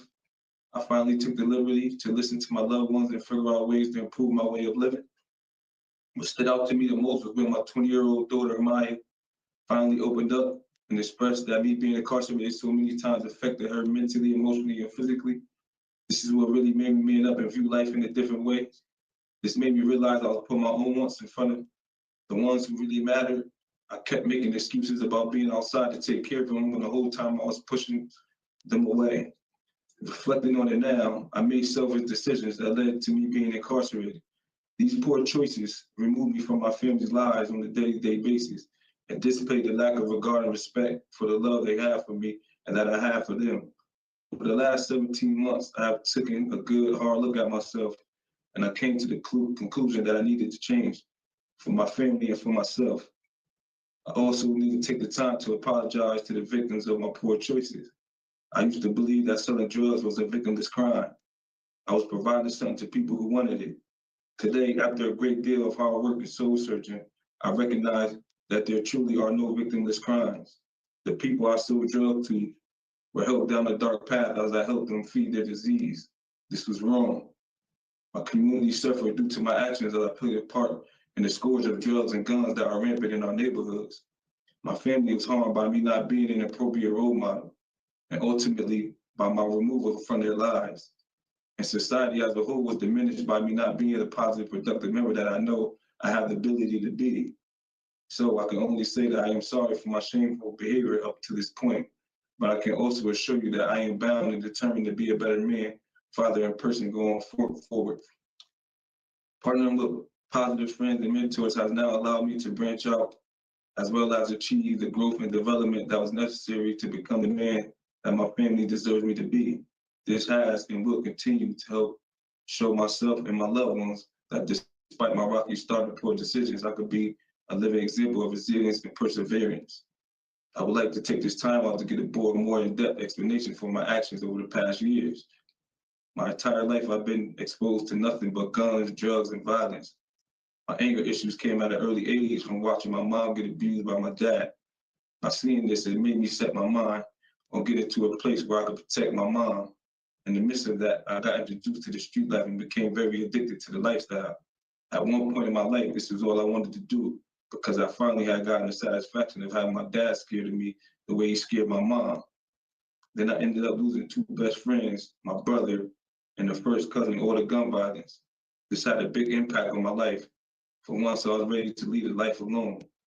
Cousin was killed bringing his kids to school in the morning. He had to jump out the car so the stray bullets wouldn't hit the kids. He had a 7-month-old baby in the car seat. This made me change. This made me want to change my lifestyle. My reason for even having a gun on me was because I was scared. I see everyone close to me get hurt or die. And on top of that, I didn't want to become a statistic of my environment. The firearm was to ensure my safety, not to inflict harm on anyone. In our community, those unprotected are often targeted. Many carry guns just to let others know they're capable of protecting themselves. Select few like myself don't want to harm anyone. We just succumb to the pressures of our environment. I now recognize that no matter the reason for my carrying that gun, it only served to perpetuate the epidemic of gun violence plaguing in our neighborhoods. Today, I want to strive to be a part of the solution to that problem rather than a part of the problem itself. Selling drugs brought its own set of problems and safety concerns.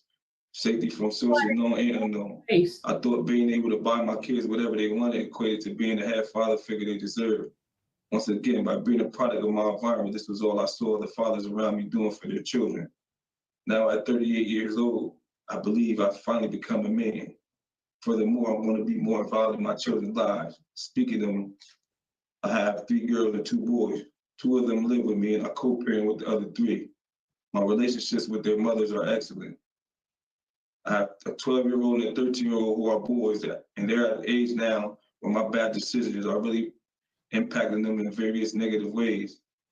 And I need to be there to guide them through daily life and its troubles instead of setting the wrong example for them.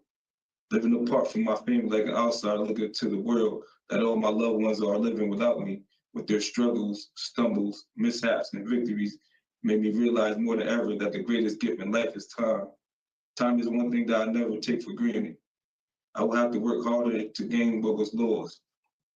I understand that the shortest path is not always the best path to take, and that wealth comes in so many different ways and it cannot be measured by currency alone.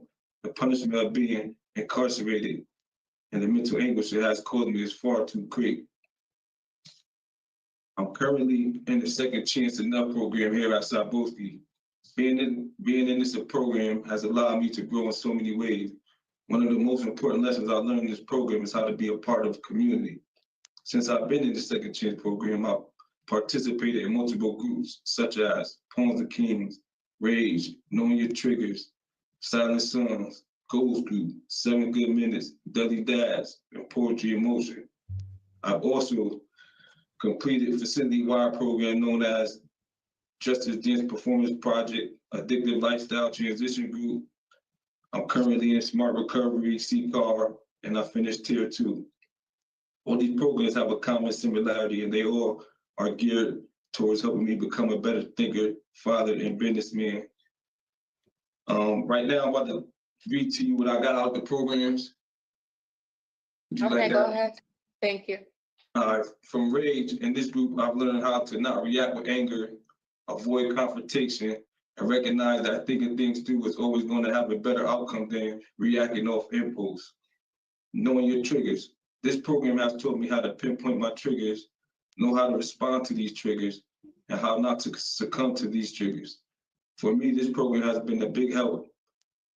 This program was a big help, being that I was so used to being angry all the time. It helped me single out these triggers that were leading up to the anger.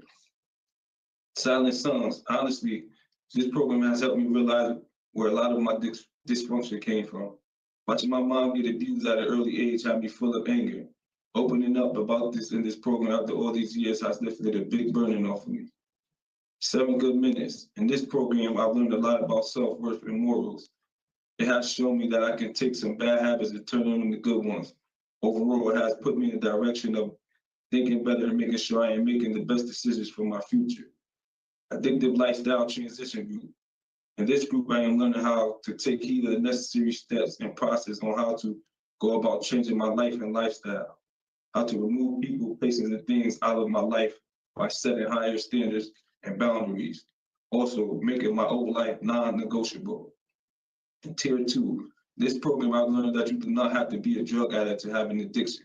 I've learned that selling drugs is just as bad as doing it. Why? Instead of chasing the high, I'm chasing the money and poisoning my community. Smart Recovery. In this program, I'm learning things that are going to help me during my recovery. Basically help me on my path to success. Things like enhancing and maintaining motivation, coping with my urges, managing my thoughts, my feelings, and my behaviors, and most of all, a lifestyle balance. CCAR. I'm currently still in this program right now. It's teaching me how to be a successful recovery coach. In the past, I've been the person keeping addicts addicted, so I am very familiar with how to handle these situations. Even though you could be a recovery coach for numerous reasons, my main focus is the youth and getting addicts on the right path. I have a younger sibling who's recently got addicted to fentanyl, so this class has been a personal favorite of mine. It's not only going to help me, but it's going to help me understand what my brother is going through, how to approach him, and most importantly, how to help him. And Judy Durham, the Justice Dance Performance Project. This was an amazing program. It helped me open up to my kids in ways they never seen me. They finally got a chance to see their father vulnerable and emotional. In the past, I've been so caught up in this tough guy persona that I was showing my kids that I had no emotional bone in my body. So being open to things they had us doing with our kids, with our family and kids, worked for me in ways I was not expecting, especially when my daughter finally opened up to me because she saw this vulnerable side of me. Deli Dad. I've learned that even though I'm incarcerated, being a father does not stop. Even though I'm not there physically, my presence should always be felt. My kids need to know that even though I am away, I still love them. I'm not taking a break from them. And no matter the situation, I'm always going to be there. This program definitely taught me a lot about parenting from inside these walls. Goals group. In this group, I learned how to set up a goal sheet to organize short, medium, long-term goals. It has taught me to make realistic and sustainable goals for future success. Because a man without a plan is a man without a future, and a man without a future returns to his past. Financial literacy. I'm currently in this program. Right now, I'm working on 3 concepts to help me become more literate in the financial field. These concepts are: focus on what you can control rather than what you cannot. Think about time differently and achieve something meaningful. If I were granted parole, I would have immediate appointment from the time I'm released. I've been working for Zone 360 LLC for the past year prior to my incarceration. Zone 360 is a water restoration company that specializes in remodeling and excavation. My role within the company is a crew leader, and my purpose is to oversee the other crew members and manage the work site. In conclusion, I would I would like to again thank the board for this opportunity. During my past incarcerations, I didn't take advantage of the good these programs had to offer me. I figured if I just do what they wanted me to do on my OAP, I'll get granted parole. Little did I know, the reason I was stipulated to them was because I really needed them, and they would help me on my path to success. Speaking of that, E-Dorm, the Second Chance program, has been a blessing to me. This group of positive men I'm around every day has helped me develop into this man I didn't even know existed.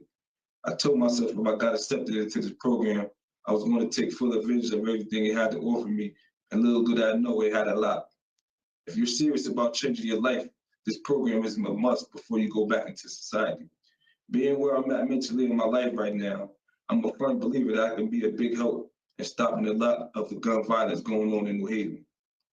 I have gone from living the life I used to live, where a bunch of young boys looked up to me because of the street code we all live by, to being a father of two boys who is very concerned about their well-being due to the violence going on in our community right now. Let these kids hear and see me not approve of that lifestyle anymore and see me living what I'm preaching will speak in volumes. I can show them where I'm at now versus where I was on the path to if I didn't get my act together. I have a positive attitude and a desire to approach reentry differently. I understand that I will be judged by my past actions and only through changed behavior will others see my potential. I just hope that I will be given the opportunity to prove my success for reentry into society. The difference between this time and last time, I have a better mindset. I got the help I needed. I think before I act. And on top of it all, my support system is the greatest it's ever been. Once again, thank you for this opportunity for letting me read this letter. Thank you very much, Mr. Johnson, for that statement. I did read what you submitted to the board prior to you reading the letter, but I was happy to have you share what you've learned from the programs and what this period of incarceration has taught you. So good job with that opening statement, sir. I must admit, though, that your criminal history, as you stated in your letter, is very so. We have prepared some questions, and you did answer many of them in your opening statement, but we have some additional questions to ask you. So we will start with my colleague, Ms. Turner. So good morning, Mr. Johnson. Good morning, Ms. Turner. Congratulations on the transformation.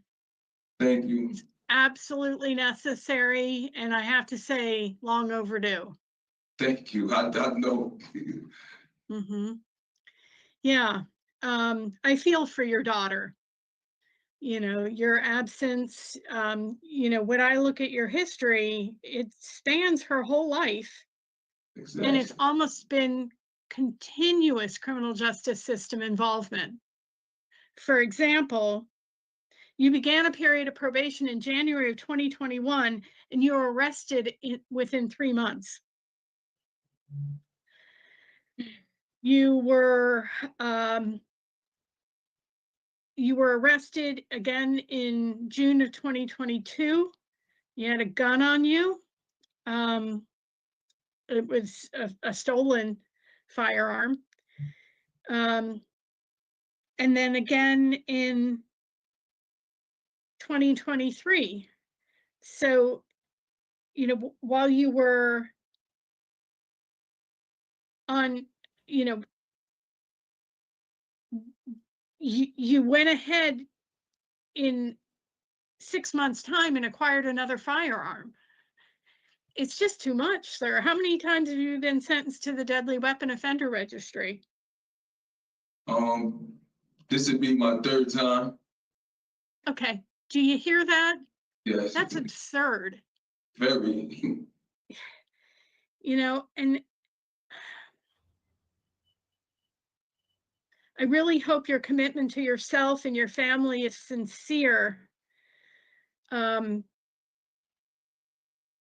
I'm sure how to overcome, you know, the record as documented. You know, we make this decision based on the interests of public safety. And the reality is the best predictor of future behavior is past behavior. And, you know, this is your 4th gun conviction, right? You had 2003, 2007, 2013. And now here we are. You know, you were on conditional release for your January 2023 possession of a loaded gun in a motor vehicle. And, you know, you violated those conditions of your release in August.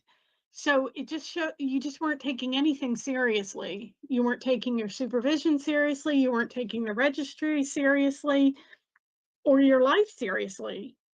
You know, you talked about why in the culture of, you know, selling and, you know, the streets that you were in possession of a firearm. And many of these were stolen and all of them were loaded.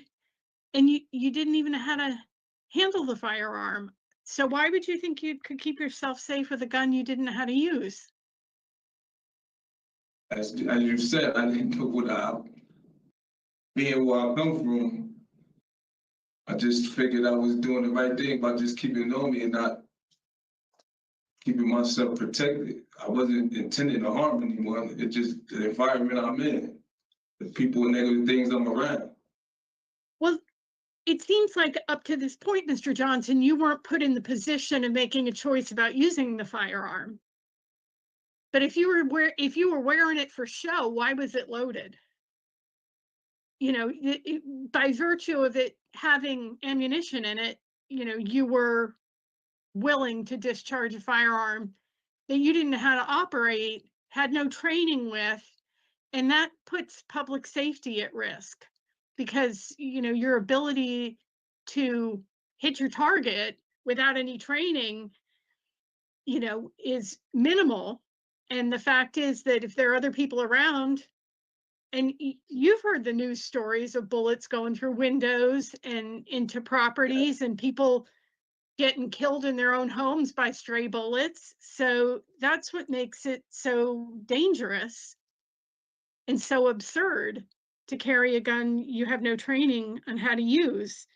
Do you appreciate that as a convicted felon, you're prohibited for the rest of your life from possessing firearms and ammunition? I don't need to be around no firearms and no ammunition. I just need to be away from it. I don't need to think about no firearms and ammunition at all. I'm asking you if you understand that our state law prohibits and our federal law prohibits you from having a firearm. Yes. Okay. Yes, I know that. All right. But that's been decades now, and you have had no regard for that. So you've had 10 opportunities at community supervision, and you failed 8 of the 10, including periods of special parole. You were returned twice off of prior special parole with new charges. And one time you were returned off of discretionary parole. You know, it's just so much, sir. But you gotta understand, when you're not mentally there, but you don't know if you're coming or going, you don't care about living and dying. In the process of that, you're not even thinking about your actions. It just things mentally, you're not there mentally. You don't know no better. This is all I've been around, accustomed to my whole life. I don't know nothing. I don't know nothing else. Nobody ever taught me nothing else. I never had a father. My father neglected me since I was born. I never even met my father.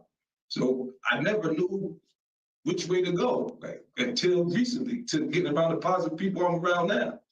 And I finally opened up and got a chance. I'm glad that it's come into your life at this point. It's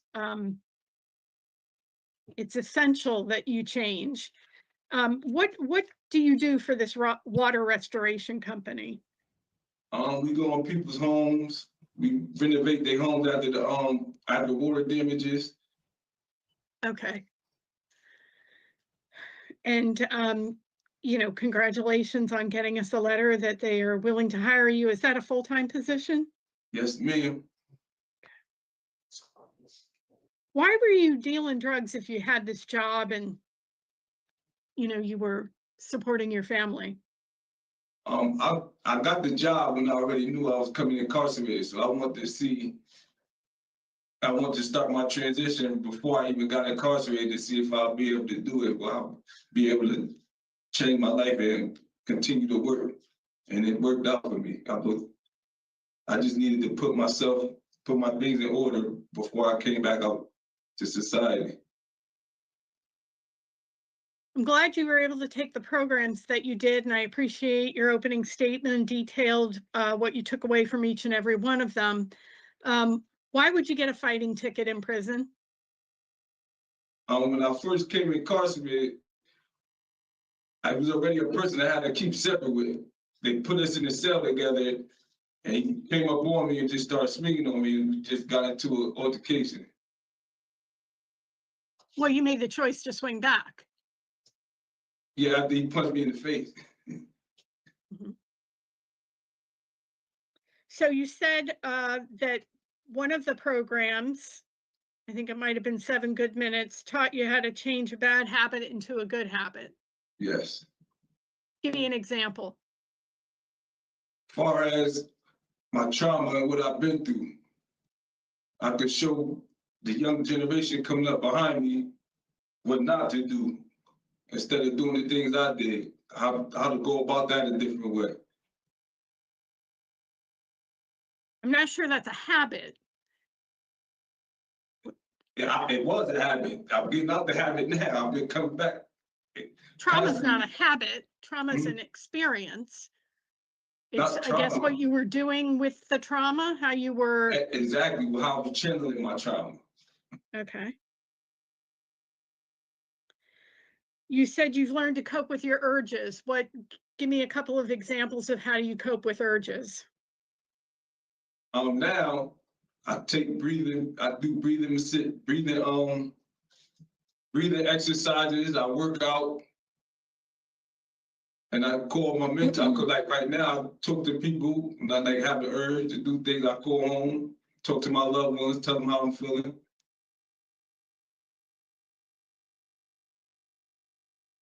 So your addiction is to the streets, to the lifestyle? Yeah, marijuana. And marijuana. Okay. Okay. And tell me where you're at with the CCAR program. How much more? I think I got about another month left in it. And then you're a coach? And then I'm gonna recover. Now I gotta do I gotta do 2 more. I gotta do professional and facilitator. So altogether, altogether, I would say I probably got about like 90 days more, 90 days worth more. 9 days? 90 days. 90 days. Okay.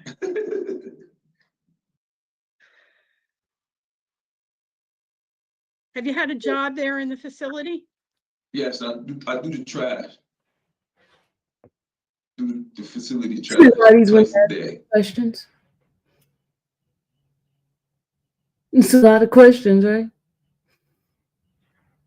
So, Mr. Johnson, do you have any life goals? Do I have any life goals? Of course. I want to be an entrepreneur. I want to be I have a mission statement right here. My mission statement is become free. Free from the will of thinking, free from the image I impersonate the majority of my life. I want to become an emotional, loving, compassionate, trustworthy, and father. I am determined to be successful. I want to be very influential in my city so I can save many generations to come. And above all, I wish to be a humble, law-abiding, and honest, abiding citizen.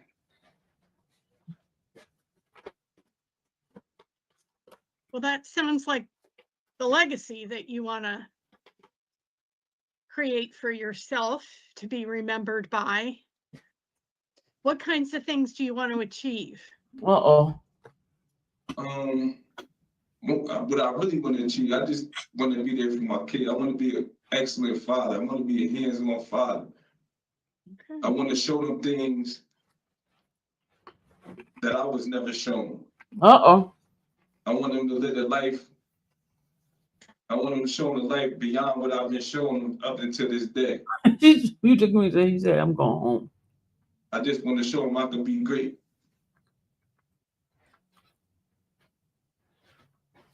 Do you have a valid driver's license, Mr. Johnson?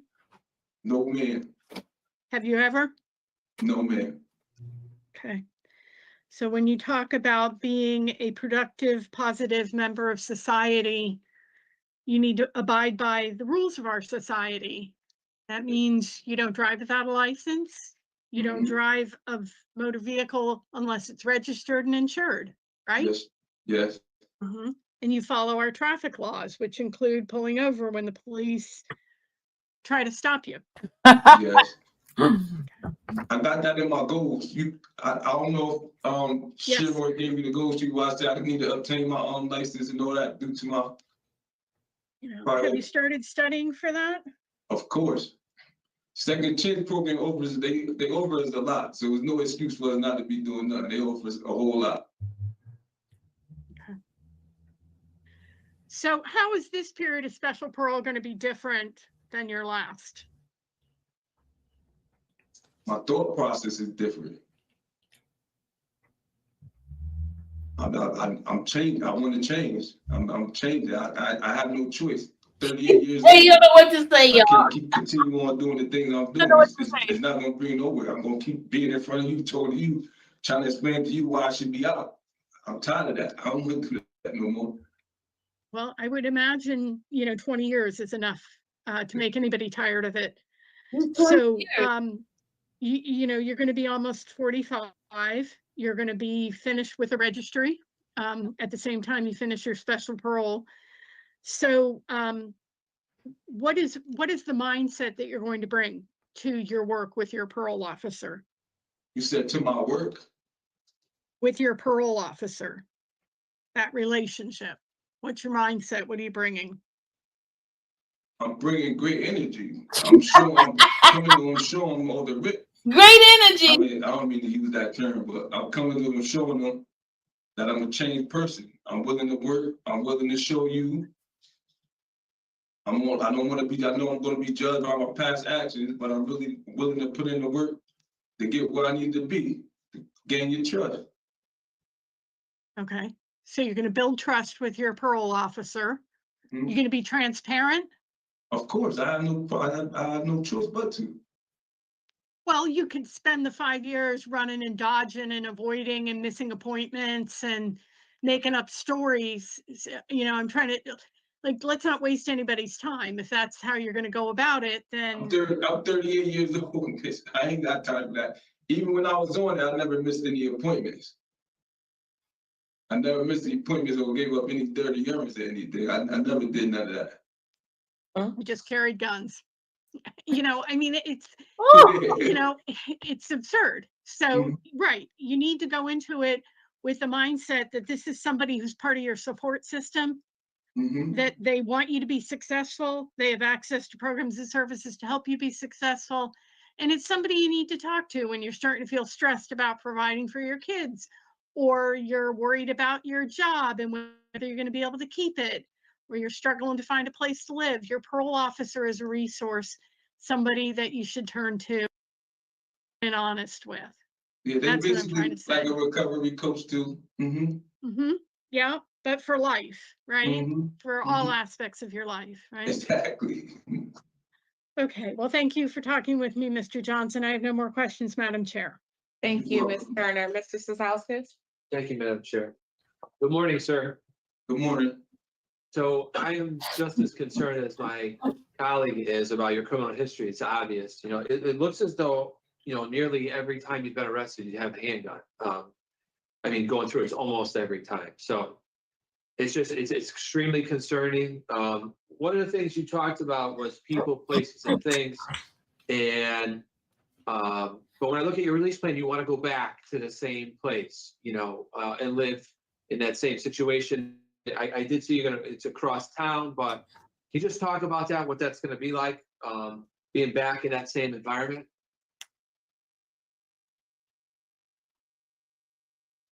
Man can only change if he want to change. Removing people, places, and things out of my life is what's going to help me. I could be in an environment. I got to want to change. Can't nobody make you change. You got to want to change. Just because I'm in the same environment doesn't mean I'm going to go back to what that was, even though I don't want to be in that environment, but I had no choice because this is with my apartment, unless I go to a halfway house or something. Other than that, Yeah, I'm it's just, 38 years old. Go ahead. becomes concern, I'm sorry, sir, it just becomes concerning because just the repeated behavior, and now you're going back to a repeated place and with the same people around. Have you talked to any of your co-defendants that are involved in any of these cases? Are you still friends with these people? No, sir. I told you I remove every negative person, place, and thing around me. But it's different when you're on the outside, you know what I'm saying? So, have you thought about how that's gonna go when you're at the gas station or the grocery store or whatever, and you run into some of these people that you're gonna be in the same town, you run into some of the people that you used to be involved with? What's that gonna be like? How you doing? Goodbye. How you doing? Goodbye. I ain't got time for that. I got people that depend on me. I got children that depend on me. I've been going, as she said, my daughter 20 years old. I've been in and out majority of her life. She tired of it. She already expressed it to me. She's done with it. This the last chance I got to show her. She don't want nothing to do with me. I can't mess that up. So in the past, when you were released from incarceration, did you come out with that same attitude? I mean, because it didn't take long for you to. In the past, I never had no path to think about changing at all. In the past, it was just. You went right back to it as soon as you got out. Yeah, in the past, it was just, like I said, I wasn't up to it. My mind frame was on the same thing. I wasn't mentally there. I was just going up straight to do what I do. I don't know nothing else. This is what I'm going to do. That's it. Ain't care about nothing. That was Can I interrupt? Mm-hmm. Go ahead. I'm looking at a pre-sentence investigation from 2002, Mr. Johnson, 2002. when you were 18, Mm-hmm. and you said, I let the wrong people influence me and I got caught up in this. I'm never going to do this again. But that's he was 20 years old. So you got to understand that we can be skeptical about what we hear about change because you were talking change at age 18 and you're now 38. That was a 16-year-old boy talking. You're talking to a 38-year-old man, exactly. Right, but same thing. You blaming the people around you and saying it's never going to happen again. I'm just pointing it out. There's change and then there's authentic change. Exactly. Sorry to interrupt, Mr. Sosowskis. That's okay. Thank you for those comments. So, I mean, those are my biggest concerns. Sir, I recognize the things they've done, and I appreciate your opening statement. And I'm glad to hear that you're able to tell us what you've learned in the programs. And all those things were positive. So regardless of what happens today, I would just encourage you to stay on that positive path. You sound well, you presented well, you sound like not like the person that I'm reading about here. You sound like somebody different. I know I know it's horrible. I know I'm a very high risk. Yeah.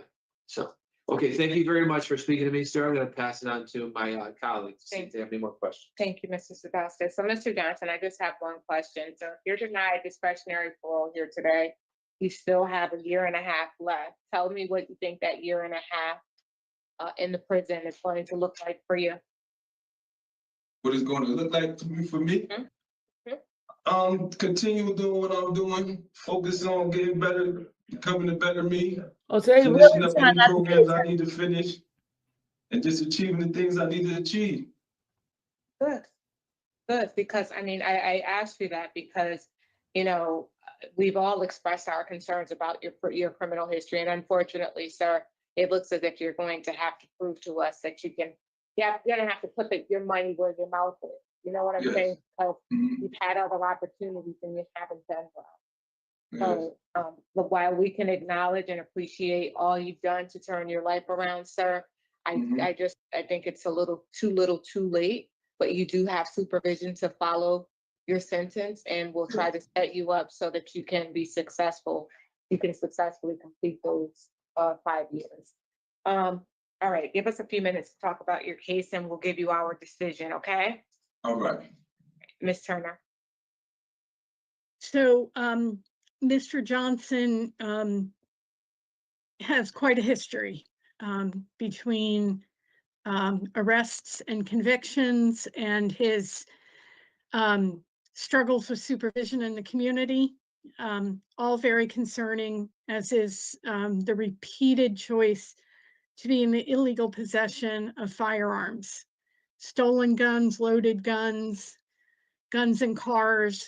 It's just overwhelming, given the level of violence that we continue to see in communities all over our state. And he does score out high for his risk to reoffend, even though he's 38. I appreciate that Mr. Johnson's come to the realization that he wants better for himself and for his family, that he wants to create a legacy by which he will be remembered, and a positive one. I commend him for the programming that he's participated in, that his behavior has mostly been, without question, though fighting DR is incredibly serious. I'm glad that he's looking at ways to give back, like through CCAR, and wanting to connect with his children in a way that he didn't have for himself. I understand he has more work to do in the CCAR program and the Second Chance Society. And I think this year and a half, as you pointed out, Madam Chair, is best spent with him continuing to prepare himself to be successful when he's released to 5 years of special parole and 5 years on the deadly weapon offender registry. So at this point, I will be voting to deny. Oh, wow. Early release. Thank you, Ms. Turner. Mr. Sadowski. Thank you, Madam Chair. So I agree with everything my colleague has stated. I also just want to reiterate that, he did provide a good opening statement, and I am impressed with the work that he's putting in. And, I hear in his voice that he wants to change and do better. And with this criminal history, it's just very difficult to get by. And in fact, he's on probation when some of these things occurred, and not for long. It's very concerning. So I'm hoping that he can continue to keep doing positive things while he's incarcerated. There may be an opportunity for him at some point down the road to be evaluated for halfway house through DOC. That's going to be up to them to kind of sort through. But if he stays on a positive path, I think when he's ready for his parole time, he can use that guidance and at that time and be successful and do the things that he wants to do. But for today, it's a denial for me. Thank you, Mr. Sadowski. I would acknowledge that Mr. Johnson has in fact changed. I think that he has really been putting forth the effort to show us that he has changed. And I really do hope that he continues, as everyone has stated here, on this positive path. Like, I really would love to say, give him an opportunity out in the community, but it's just too much of a risk for us to take that chance, given his past behaviors.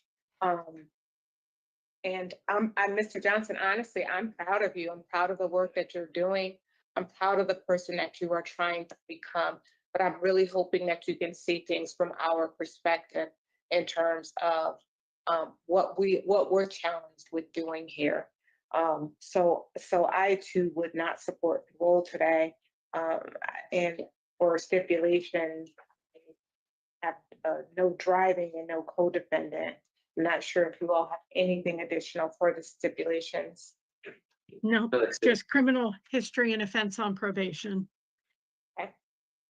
So with regard to Marquise Johnson, 300-320, I move to deny discretionary parole based on his criminal history and his offense being committed while on probation. It's our understanding that he has 5 years of special parole to follow a sentence to which the following conditions will apply. In addition to the standard parole conditions, he's to have no contact with Trevon Highsmith, his co-defendant, and he's not to operate a motor vehicle without the parole officer's permission. Is there a second? Second. All in favor? Aye. Aye. All right. So, Mr. Johnson, you will finish the sentence in the facility. We have set your parole conditions for you. Thank you for all that you submitted for us to review, and keep that stuff for yourself so you can stay on the right path. Good luck to you, sir. All right. Good luck. This concludes the hearing for Marquise Johnson, number 30020. Madam Chair, may I take a comfort break? That's perfectly fine. We're gonna go on recess. Did he just say something? Did y'all hear him say something? He pissed, y'all.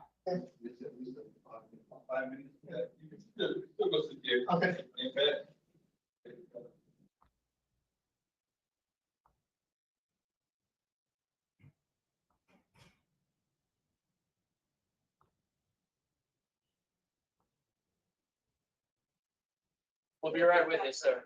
Yes.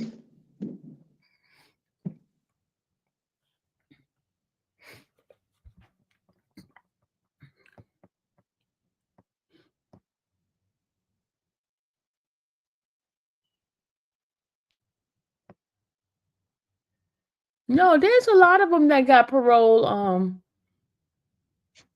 Since they, excuse me, y'all, excuse me, I got the hiccups.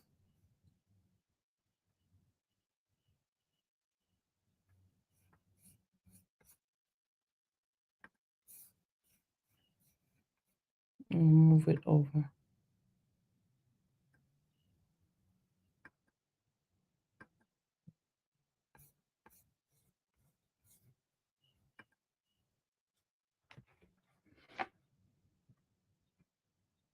This is Connecticut.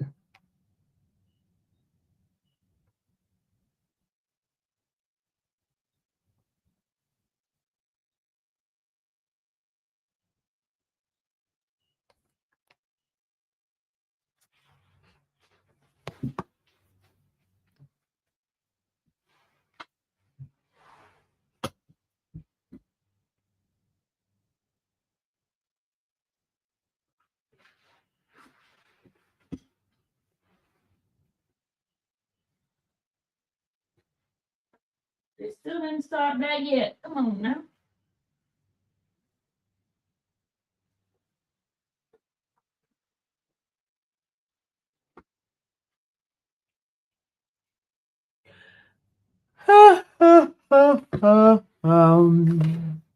Y'all, this is interesting.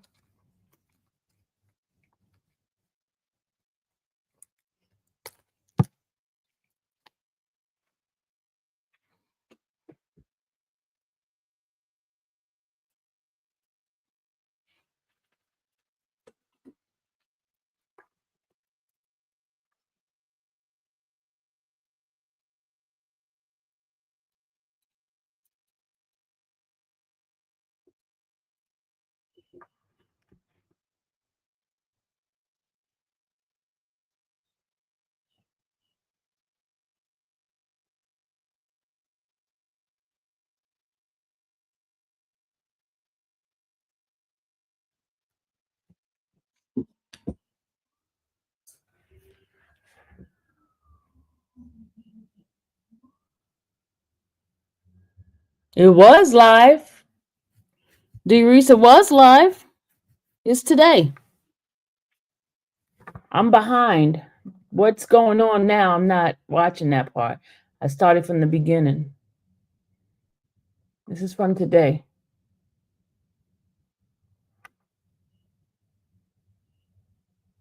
Okay, okay.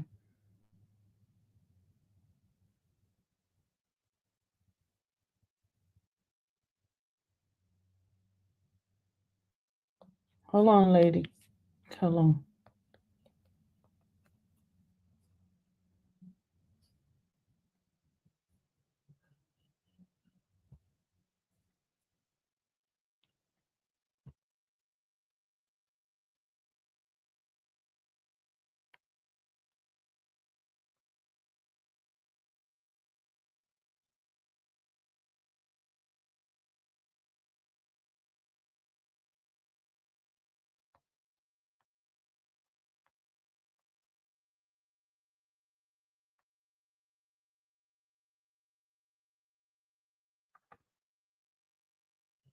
I have it on pause. Do I? Hold on. I surely do. Thank you. So I was waiting. Thank I'm you. hoping that, my time in here and what I've done, you can see I won't make a mistake again, to ever come back to this place. I'll remember every moment of here. I hope the victims can forgive me one day. But if they can't, I hope that they can understand I'm going to do everything I can to make things as good as I can for everybody else. That's it. Thank you very much, Mr. Doan, for that opening statement.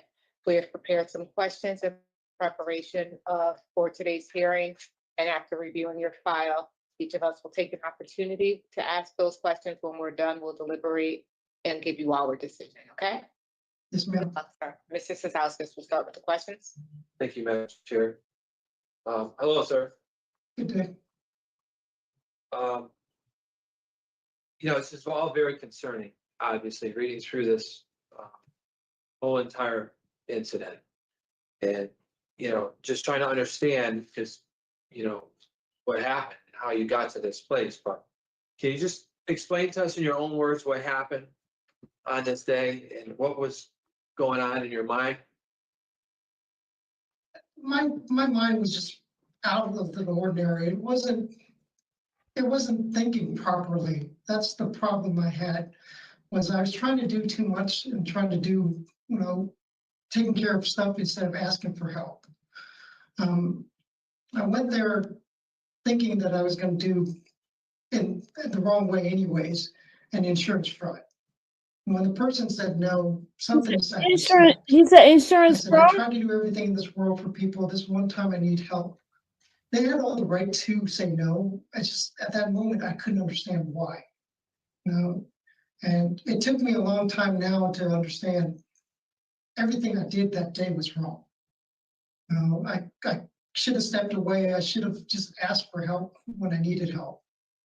But I took the wrong path, and it led to a lot of people being hurt. It changed the lives of the victims, which I should never have done. My actions should never affect somebody's life in the negative, and it did that day. It not just them, but my whole family, everybody who cared about me. And I live with that every single. Renee, email me. I need to email something to you. I don't know how to explain,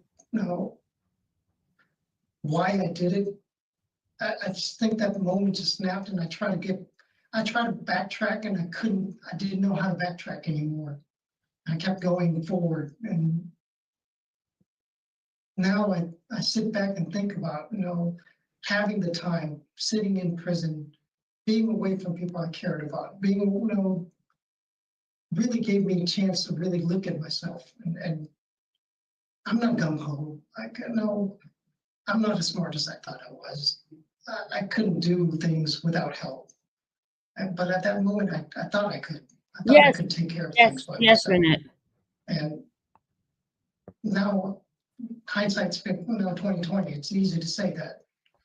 But like I said, I hope never, ever, ever, ever, ever, ever to do any more harm to anybody. These people are permanently affected by this. It's not going to go away. Yes, sir. You did work at their. So he did insurance fraud, and they're talking to him about how the lives of these people are affected for many, many years, even though some folks think that insurance fraud is not a big deal. Home previously, right? Is that how you knew these people? Yes, sir, I did. Okay, so you've done work at other homes too. You were a carpenter, right? By trade, you know how to do carpentry work? Yes, sir, flooring. I did a lot of. So why out of all of your customers, why did you choose these people? Once again, I thought I was they had the means to help me. I needed $20,000 to pay back my girlfriend's family. I could have asked my parents for it. Would have been a lot of yelling, would have been a lot of screaming, but they would have helped me. I just thought this was the thing I needed to do, and I pay them back. They call my insurance company, or they call their homeowners and say, I did fraud. Once again, the thinking was wrong. The thinking from the very beginning was wrong. But when it just snapped, and I can't get myself to that position ever again. Yeah. So what I'm hearing is that, it sounds like because you were working at their house, you recognize that these people had the financial means to probably provide you the money, and that's why you selected them. Yes, sir. Right. Had you ever thought of doing something like this before? Never, sir. You ever Never stolen ever. money? You ever stolen money or hurt people in the past? No, sir. I did some worthless checks when I was in the military.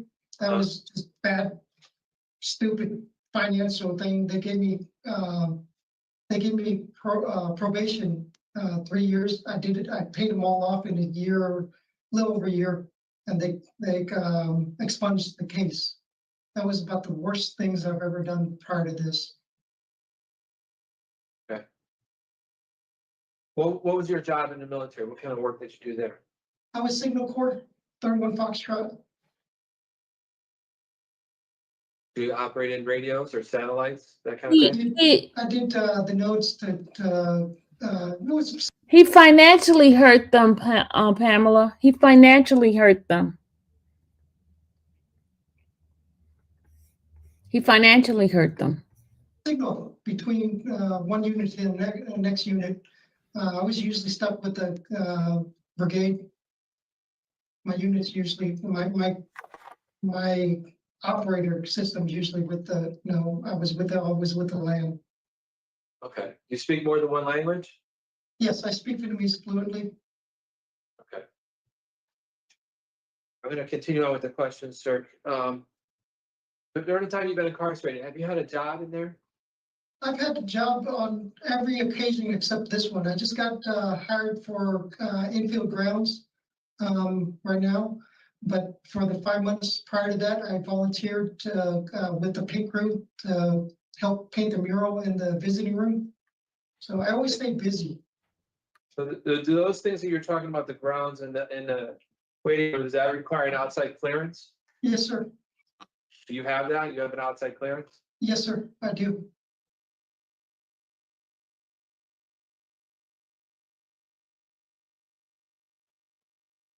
I read that you want to move to Wisconsin. Can you just talk about that scenario, what that's going to be like when you're released? I think that's the most optimal thing for me to be at, be close to family. My sister has a motel that she wants to renovate. I have the skill sets to help her with that. I want to pay her back for all the things she's done for me since I've been down, taking care of my girls, always being there for me financially and emotionally. I want to be able to give back to them. But secondly, it helps me because it's a small community. It's quiet. It'll get me where that's my lifestyle before. So I'll be better there than any other place. Okay. But you're not gonna, sister's not gonna be your sponsor. You're gonna live with your parents. Is that right? Yes. Well, it's my sister's home, but I'm going to be living with my parents. Okay. But your sister's had some trouble in the past with the law also. Is that right? I don't believe so. No?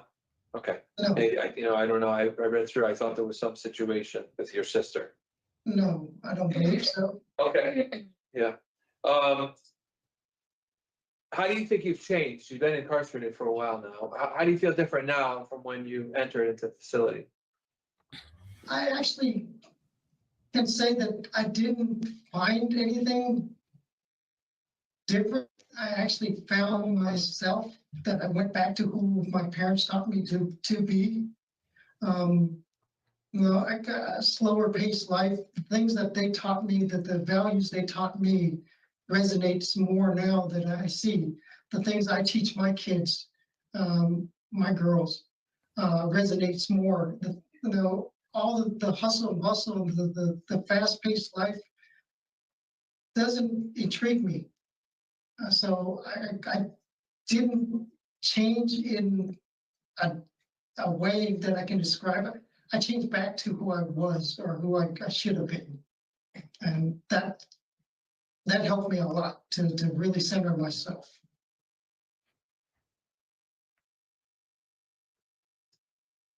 Right, you talked about your family and your children. Where are they? What state are they in?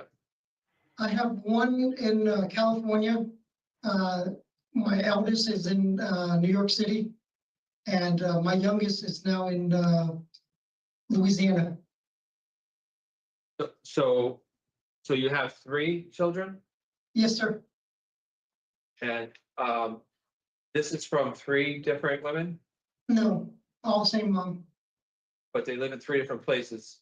But they're all older now. My oldest is 28, so she changed jobs from California to New York. Okay. The youngest stayed with her mom when I got incarcerated. The 2 eldest went with my sisters to take care of. So my youngest wanted to stay with her mom, and she's been down there since then. I'm hoping to that she come up and be with me up there. But it's a small town for a 21-year-old. It's going to be, that's going to be a chore to get her up there. So do you talk to them on the phone? You talk to your family on the phone? Yes, sir. I talk to my kids. At least they're always busy. My eldest especially is busy, but I keep in kind of communication with them all the time through my middle daughter. She's the one that picks up the phone every single time I call.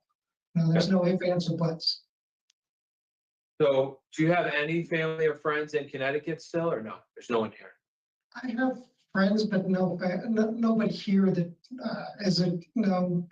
I have friends that are supporting me, but my best bet is in Wisconsin, close to my family. Does anyone ever come to visit you? They came once or twice. There was a lot of crying, so we kind of nixed that right away. I just didn't want them to have to go through this every single time. Our phone conversations are great, so, and it's a distance for them to get it here from before they were in Wisconsin, then California. It was just a distance for them to get here.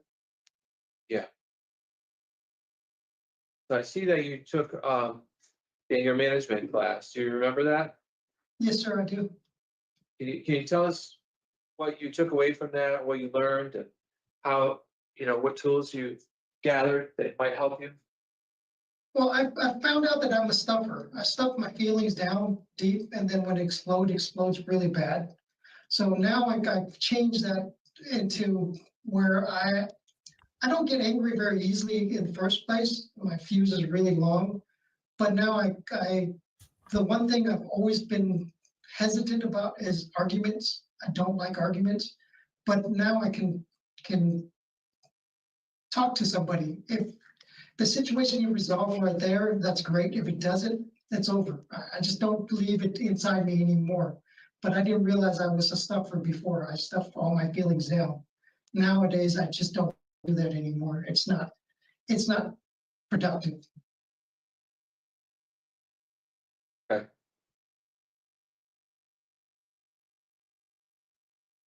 What about the Voices program? Do you remember that? Can you talk about it a little bit? Voices was one of the best ones I took away. We had a chance to do some role playing, and it really opened up my mind, not just the thinking about the harm that you do, but it's the long-term harm that we really don't think about. That's why it resonates every day. That thought process, that moment runs through my head every single day. That's why it kind of dictates my every single day, because I remember the harm I did, not just the moment of the harm, but the long-term harm. So I try to leave each day trying to help somebody better themselves. In a way, I'm selfish because that helps me. Helping them helps me.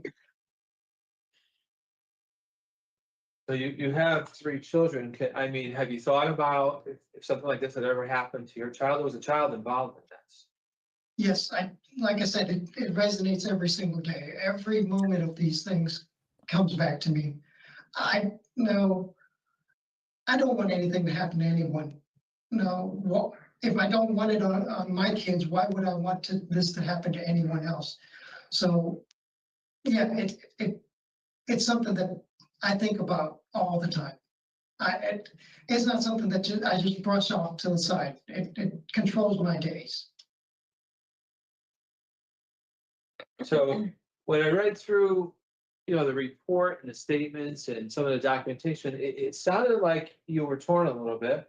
You had gone in and out of the house a couple of times prior to like finally, to doing something. What was going through your mind at that? You went in and then came out, went back in, went out, came back in. Do you remember that? Yes, I do. I didn't want to ask for help. So once again, the stubbornness inside me is just. Well, you went inside the house. I thought I could take care of it, but I didn't want to take care of it. I really wasn't expecting anyone to be home that day, because I had come the day before at 2:00. I said, this one time, if no one's there, I'm going home. I'm going down to my dad's. Now, if no one's there, when she answered the door, it kind of threw me back. And I don't know, we had talked about this in groups and stuff like that. And I think a part of me just didn't want them to be there. So I didn't have to go through with anything and just then leave. But it did happen. And I can't take that back now. I know I did go through with what I had to do, and it just was stupid. There was no need for that. There was so many other alternatives, or so many other means that could have taken care of stuff. And Yeah, it sounds like, the victim through probably just fear survival mode talked you into going to the bank.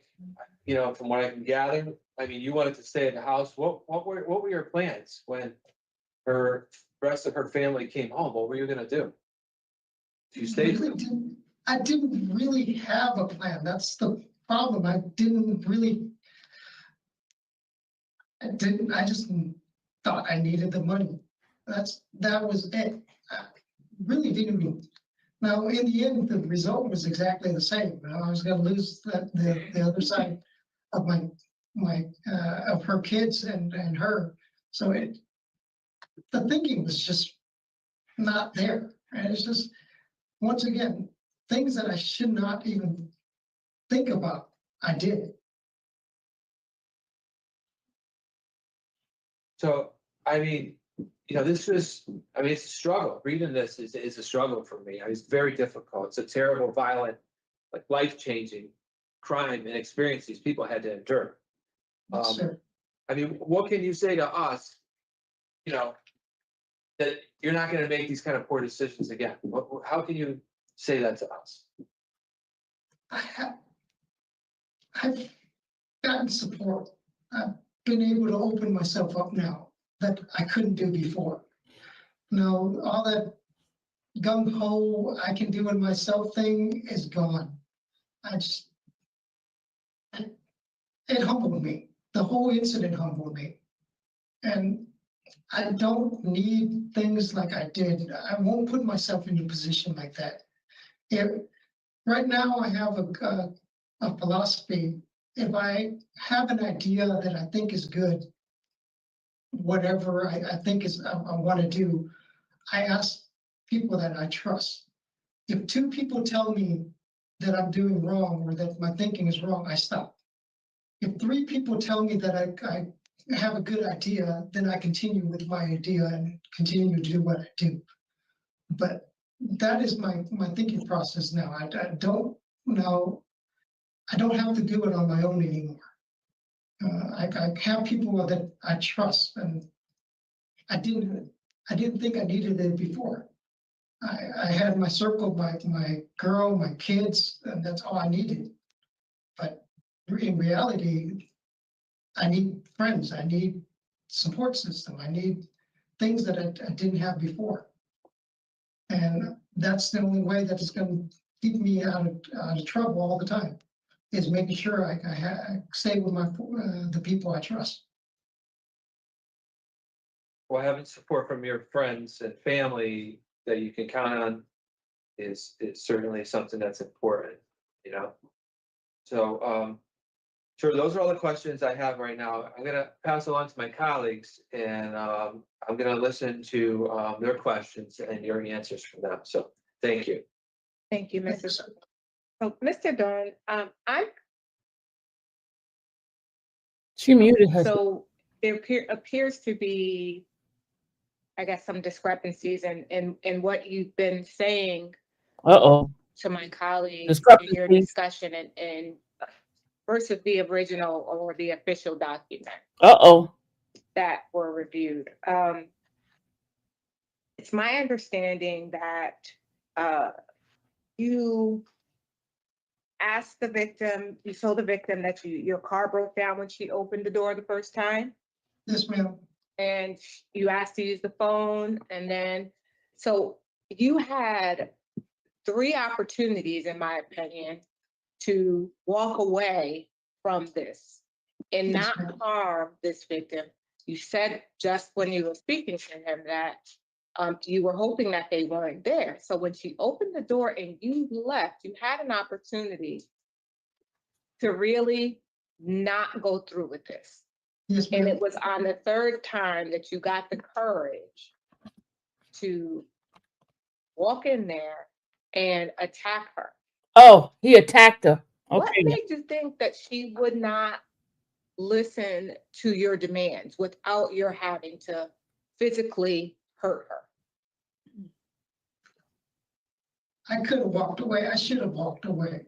And that's the thing. I definitely should have walked away, but I didn't. And that's Tell me- what that- hurts the most. Yeah, well, no, I mean, honestly, and I have to be honest that I'm sick of hearing how this has impacted you. Honestly, I don't, you know, you're being hurt and all those things. While I can sympathize with that, you know, our entire system would change because of home invasions. You know, you choked this lady so viciously that she had swelling to her neck, her eyes were bloodshot red because you cut off her airflow. And had you killed her, we wouldn't even be having this conversation. Yes, ma'am. And while I can appreciate all the efforts that you've made, sir, towards changing your life and turning this whole thing around, you know, you received the commutation. And it reduced your sentence from 20 years to 4 years. To 16 years. And so you received some sort of, I guess, validation for your, or I don't, it's not validation, but I just feel like you received recognition already for your behavior there in the facility and all the things that you've accomplished thus far.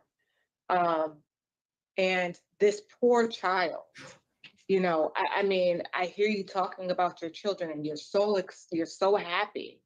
That child that was involved in this didn't get that chance. He is forever scarred. You know, I mean, this was just ridiculous to me. And then you said that you were using this money because you had some business investment or something. But in fact, you actually went and spent it and bought a laptop or something for your kid. Right? Yes, ma'am. So what was the real reason that you needed this money? That was the real reason. I gave it to them. To give it to your kids. To give it back to her family. I mean, and then you really you made her write out checks, and I mean, this could not have been a spur of the moment thing, sir. It just couldn't have. I mean, and when my colleague asked you what you did, you went on to say, well, I wasn't thinking, and that's not what he asked you. He asked you what you did. And what you did was barge into this innocent lady's house, almost choked her to death, tied her up for hours, asking her for money, telling her, you know, and then when waiting for her kid to come home so that you can tie him up and and if her husband came home, you were gonna tie him up too and stuff them all inside a closet or something. And I mean, you had this whole plan. It wasn't a plan. I didn't know what to do afterwards. Once I did it, I shouldn't have hurt them. I shouldn't have done anything in that. This was really, I mean, honestly, I agree with my colleague that it was so disturbing to read. It really was. But I really am happy that you've taken advantage of the time that you've had there in the facility, sir. I really do believe that you are sincere in your regretting doing this.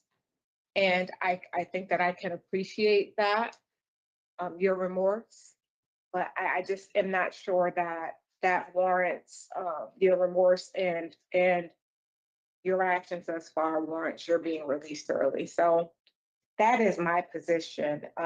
You don't have probation to follow your sentence. You have special parole. Do you know if you have to pay back that $4,000 or $5,000 that you spent? No, ma'am, I don't know, but I will. I have no problem with that. One more question, and then go ahead. Yes, ma'am. Go ahead.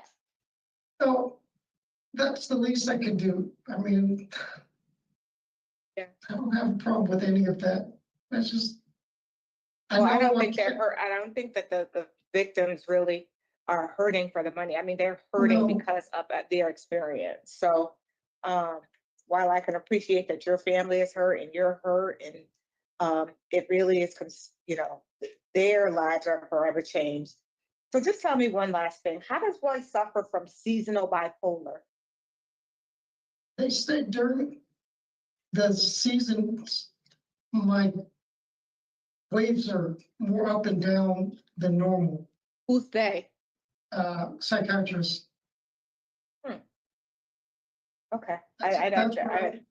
Yeah, that's what I was diagnosed as. Like I said, I don't know enough about it, but I know that I've never heard of such. Yeah, my middle daughter has seasonal bipolar too, because we looked into her. So I didn't see any medical documentation to solidify that. So let me see if my colleague, Ms. Turner, has questions.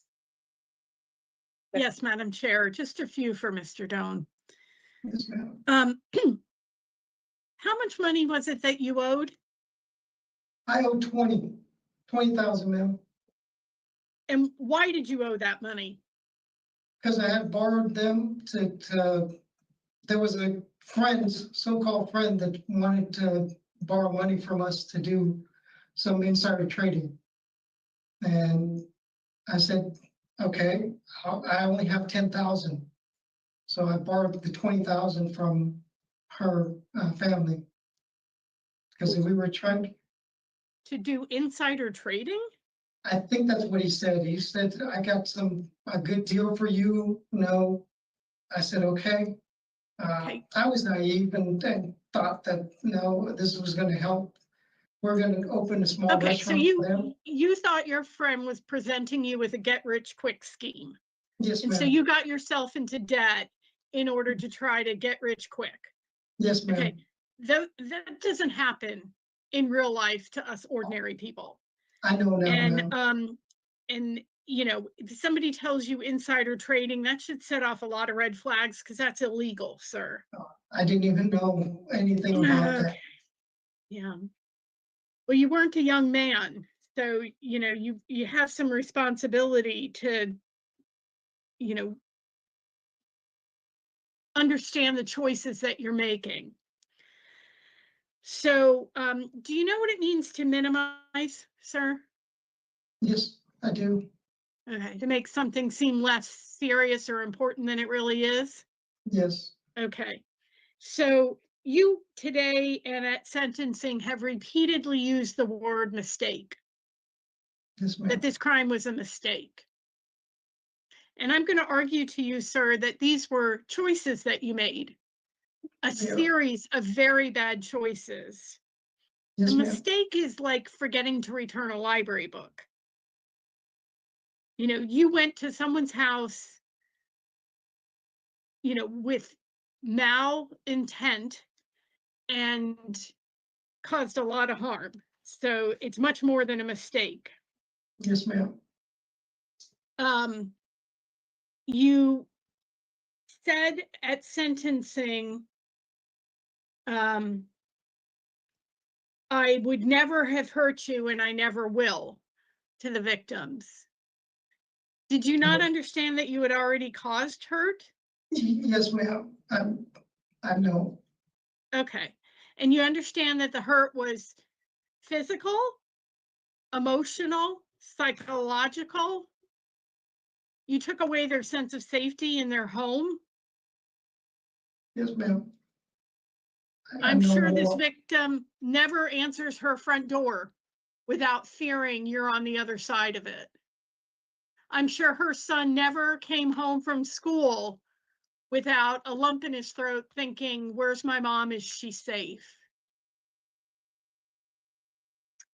So the harm was put into motion on that fourth time that you knocked on her door, never asking her about engaging in insurance fraud. You just put your arm around her throat after you closed her door and started strangling her. You understand that? You know, you can say here that you went there to try to engage them in insurance fraud. You never even started the conversation. And you did, as my colleague pointed out, you had 4 opportunities to change your plan. And every time she opened that door, she opened it with graciousness. She got you water, she got you an umbrella, she let you use the phone in the bathroom. And all the while, you're just building up your courage to overpower her and steal from them. So you take her to the bank, you go together under duress. She goes to the teller and she can get 10,000 in cash. And she walks away from the teller and she gives you the cash. Is it still your position, Mr. Doan, that she gave you the money and that you didn't steal it? No, it isn't. Okay, but you realize that that's what the records say, that you denied stealing from her because she handed you the money under duress. Yes, ma'am. Okay. At that time, I understood. Okay. So today you said you wanted a chance to express to the victim that you would try to do no more harm and that you hope for forgiveness. Did I hear you right? Yes, ma'am. Okay. You know what comes before forgiveness? No, ma'am, what? Remorse.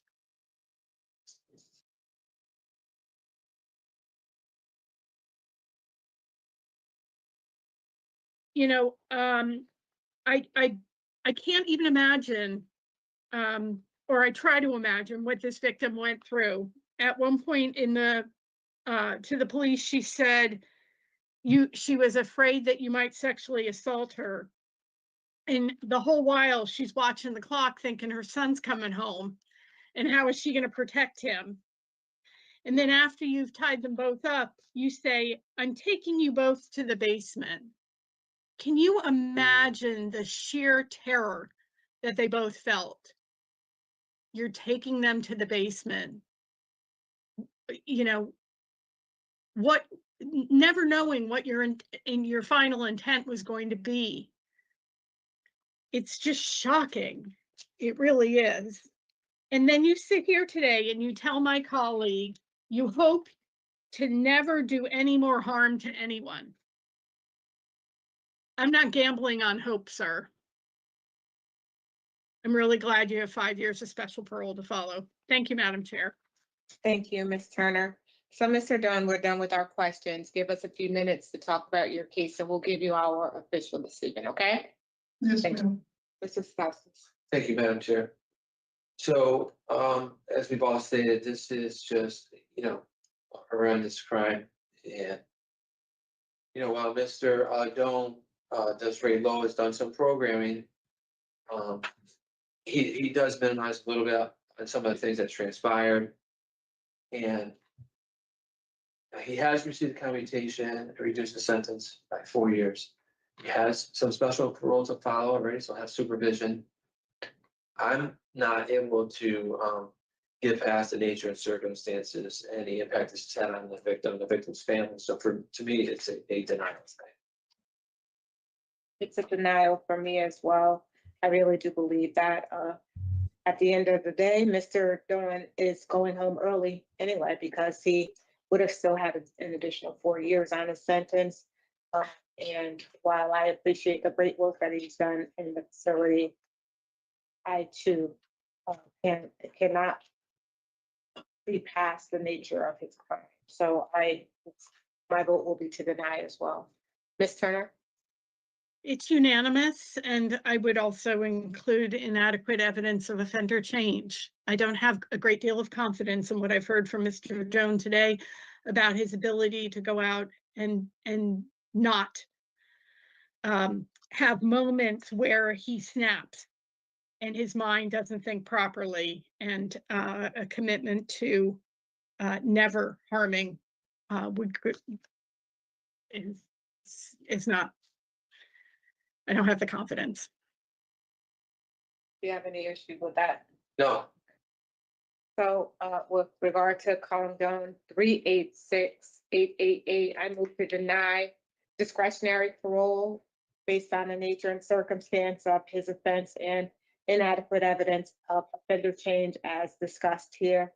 I further move to set the following conditions as his self-parole conditions. He has 5 years to follow. He is to have no contact with the victim and or family. Our initials are LW. He asked to go to Wisconsin to be with his family, so we're going to do the interstate unit to Wisconsin and add the halfway house if that's needed. Is there anything else? Yes, per the court, a mental health evaluation and treatment is deemed necessary. Mental health evaluation. Is there a second? Second. All in favor?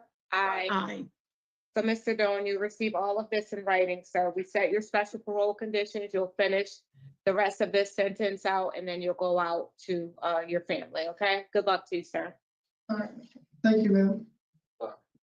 This concludes the hearing on the film. Be 6:8.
How you doing, Mr. Sanchez? Pretty good, how are you? Good. We're gonna go ahead and get started with your case. Okay. Morning, my name is Paul Shem. Today is Wednesday, January 22nd, 2025, and this is a hearing of the Connecticut Board of Pardons and Appeals. Following board members are present this morning, and by stating their names on the record, certify they have reviewed all statutory required documents and available for information and preparation in this hearing. Good morning, I'm panel member Barry. Morning, Robert Sazauskas. Nancy Turner.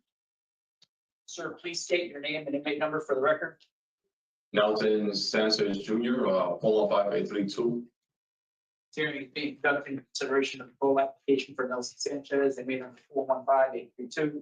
He's serving a sentence of 10 years, followed by 10-year special parole for assault first and assault first. As of today, records reflect the parole eligibility date of January 9, 2025. There is no victim input in this case. There is an offender accountability plan for the offender. It's been reviewed, shows the offenders completed the following programs: anger management, short track sex offender program, voice, domestic violence, tier 2, and currently has a kitchen job.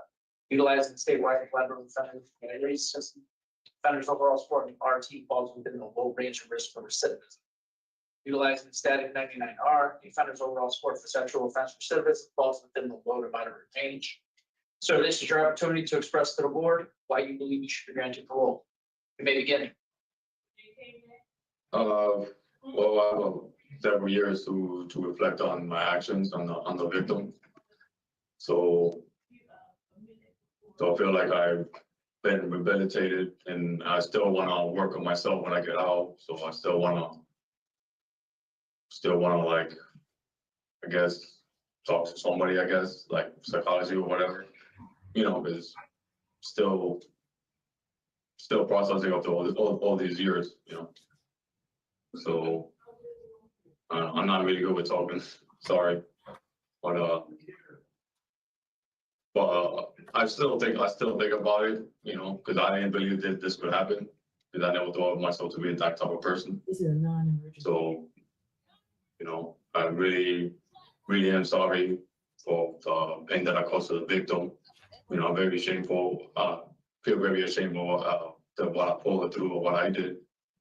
And also pointing her family and also my family to this whole mess as well.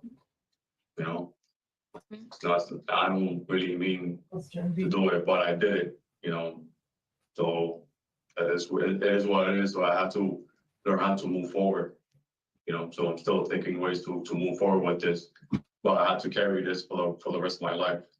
And the victim has to go through this for the rest of her life, because I'm sure she got like emotional scars, trauma. I actually take care for her. So I hope she's, gotten stronger through that, and hope she's, so survive through it is what I mean. Okay. So Mr. Sanchez, I appreciate your expressing remorse for your actions and acknowledging how your actions may have impacted the victim and the scars that are lifelong for her. In terms of your statement about being rehabilitated, I think that we're going to discuss that going forward. Okay. So each of us will take turns asking you questions, and when we're done with the questions, we'll deliberate and give you our decision. So let's talk about what exactly you did, because I think you skirted around it. What was your relationship with this victim? We were friends and also roommates. You were roommates. Yes. And so when the parole officer asked you why you did this, you said it was out of anger. What exactly were you angry about? Well, it was because I was angry at myself for geez, how do I explain this? So I guess I have to explain the story. It makes more sense. So on the night that we drank or whatever, she asked me to cuddle up with her. So they were right, and then I woke up well, she woke up to me groping her. So I didn't mean to do that, but so she like shoved me off, and then by then I know I fucked up because I didn't mean to do it, but this is happening because I was asleep, so I didn't realize I was even doing it. But I guess, well, when she did that, I was pissed on myself, like, damn, what the fuck did I do? I need you to stop cursing, because this really is, no, there is no, my bad. This is a professional setting, and I think you need to respect all of us. No, you're right. I'm sorry. So then when I was in my room, she said to go to your room or whatever. So I went to my room, and then I was starting feeling rejected or whatever. When I was starting feeling rejected. Now we're getting to all of that other fluff that you're telling me. Yeah. When I asked you about why you were angry, just saying I was rejected. Yeah, I yeah, mean, that would have saved us all a little bit of time. So you Yeah. felt rejected. And Mhm. so what did you do after she said, she didn't want you or whatever? What happened after that? Well, I wanted to leave the house anyways, so Uh-huh. I was starting to get my things. I didn't have my glasses on, so I thought I left it in her room, and I went to her room. So she was trying to kick me off the room, so she was like shoving me off, pushing me, and then I was telling her to stop. I just wanted to get my glasses, but I was just so mad that I didn't realize that my glasses was actually in my room. I didn't even have the lights on, so then Tell so me then, how you got to the part where Yeah. you physically held this lady down yeah, I was and getting to it. sexually assault. I want you to do it quickly. Oh, okay, so, Thank so you. yeah, so I just strangled her and then sexually assaulted her afterwards when she was like knocked out. Why would you want to have sex with someone who was that you were forcing yourself on? I wasn't thinking straight. How were you I was sexually thinking, aroused? you know, I wish I could answer that because I really wasn't either. I mean, you go from first you started off your story with, I was sleeping and I groped her by accident. Yes, How do you grope someone by accident and they're sleeping and wake up and be mad about it because she tells you that she didn't want you to do that? that's what it is. I don't know what else you want me to tell you.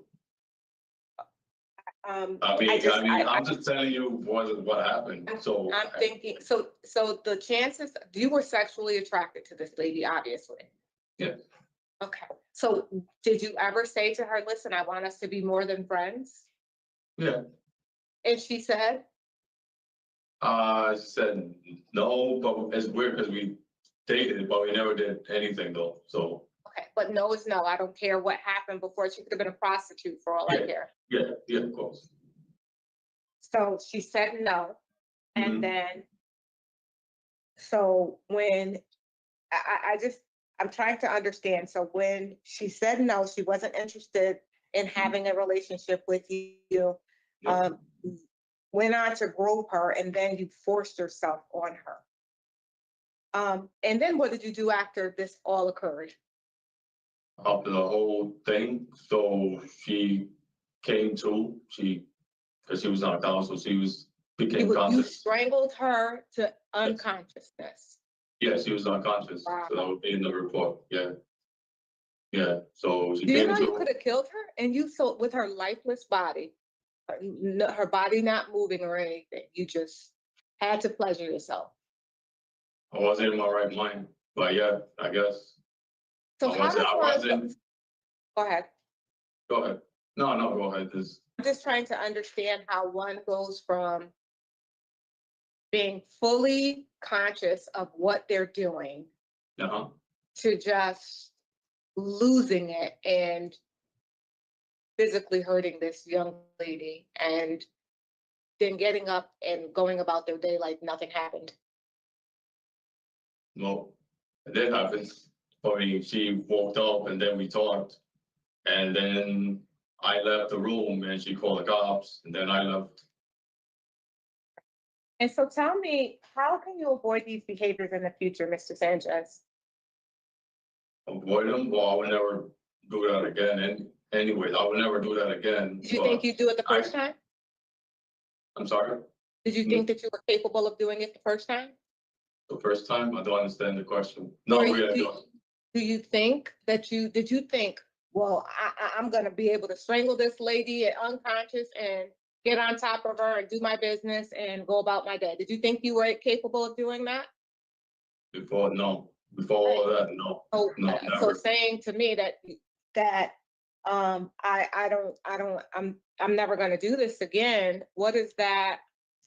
You didn't think that you were going to do it the first time. So I need like a viable plan or viable actions to avoid your doing this again in the future. Something substantive. What can you do to avoid doing this again? To avoid?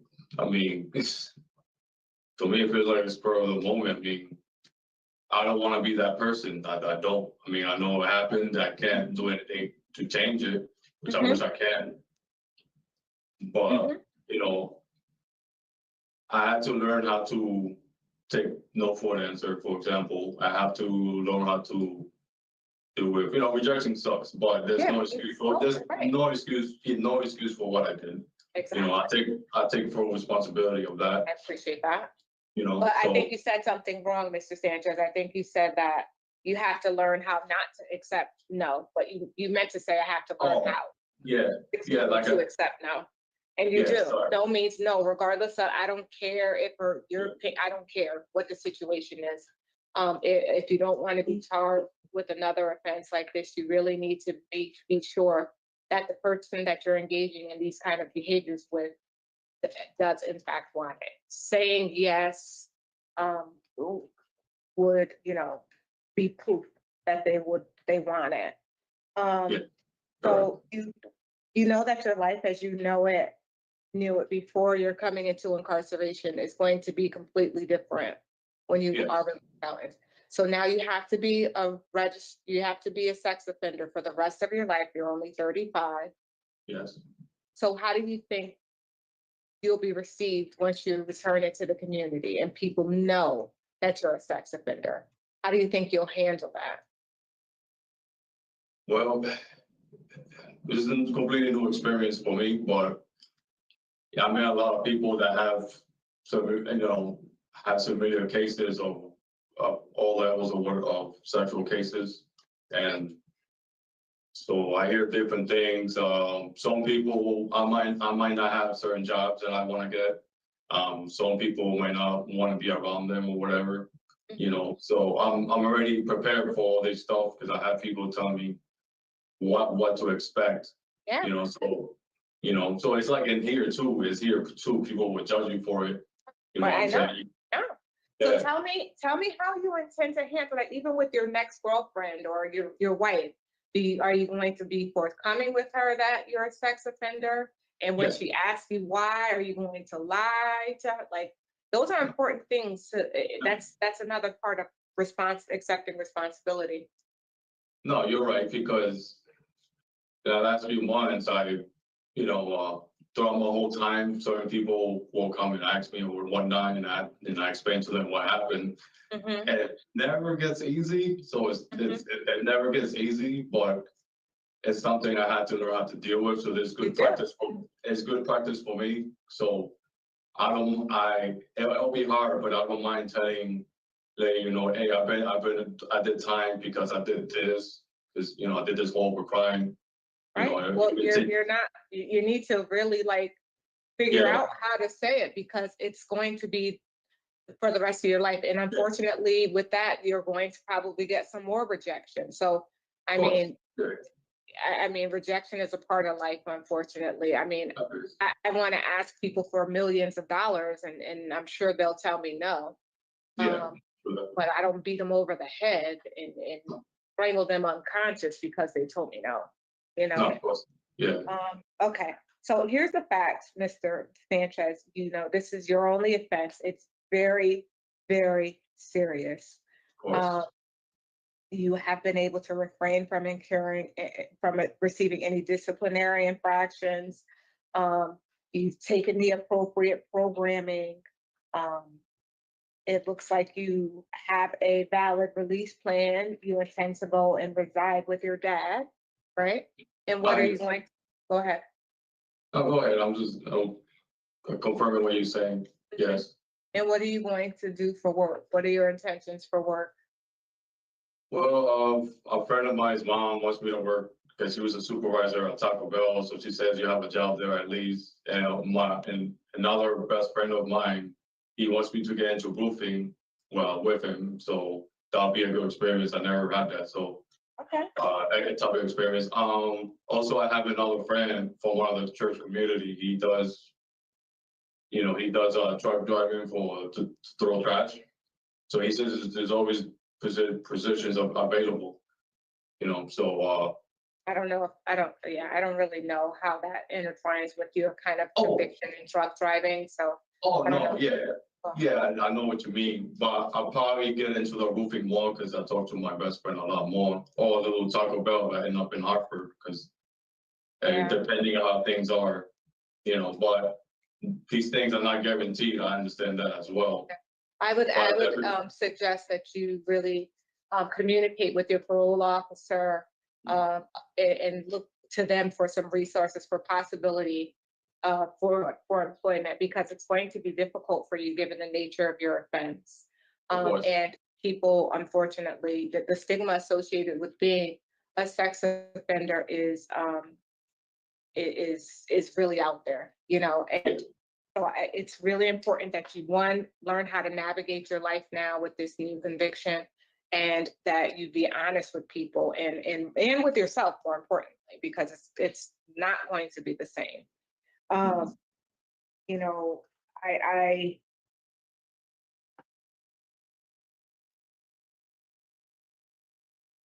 think that's it for my question. I was going to really ask about whether or not this victim has family that will, you know, be seeking some sort of revenge, but that's something that you're going to have to learn to navigate as well. Ms. Turner, do you have questions for Mr. Sanchez? Just a few. So Mr. Sanchez, you have a standing criminal protective order against you, a full no contact order through the year 2099. What do you understand that means? Freedom, what's the word for it?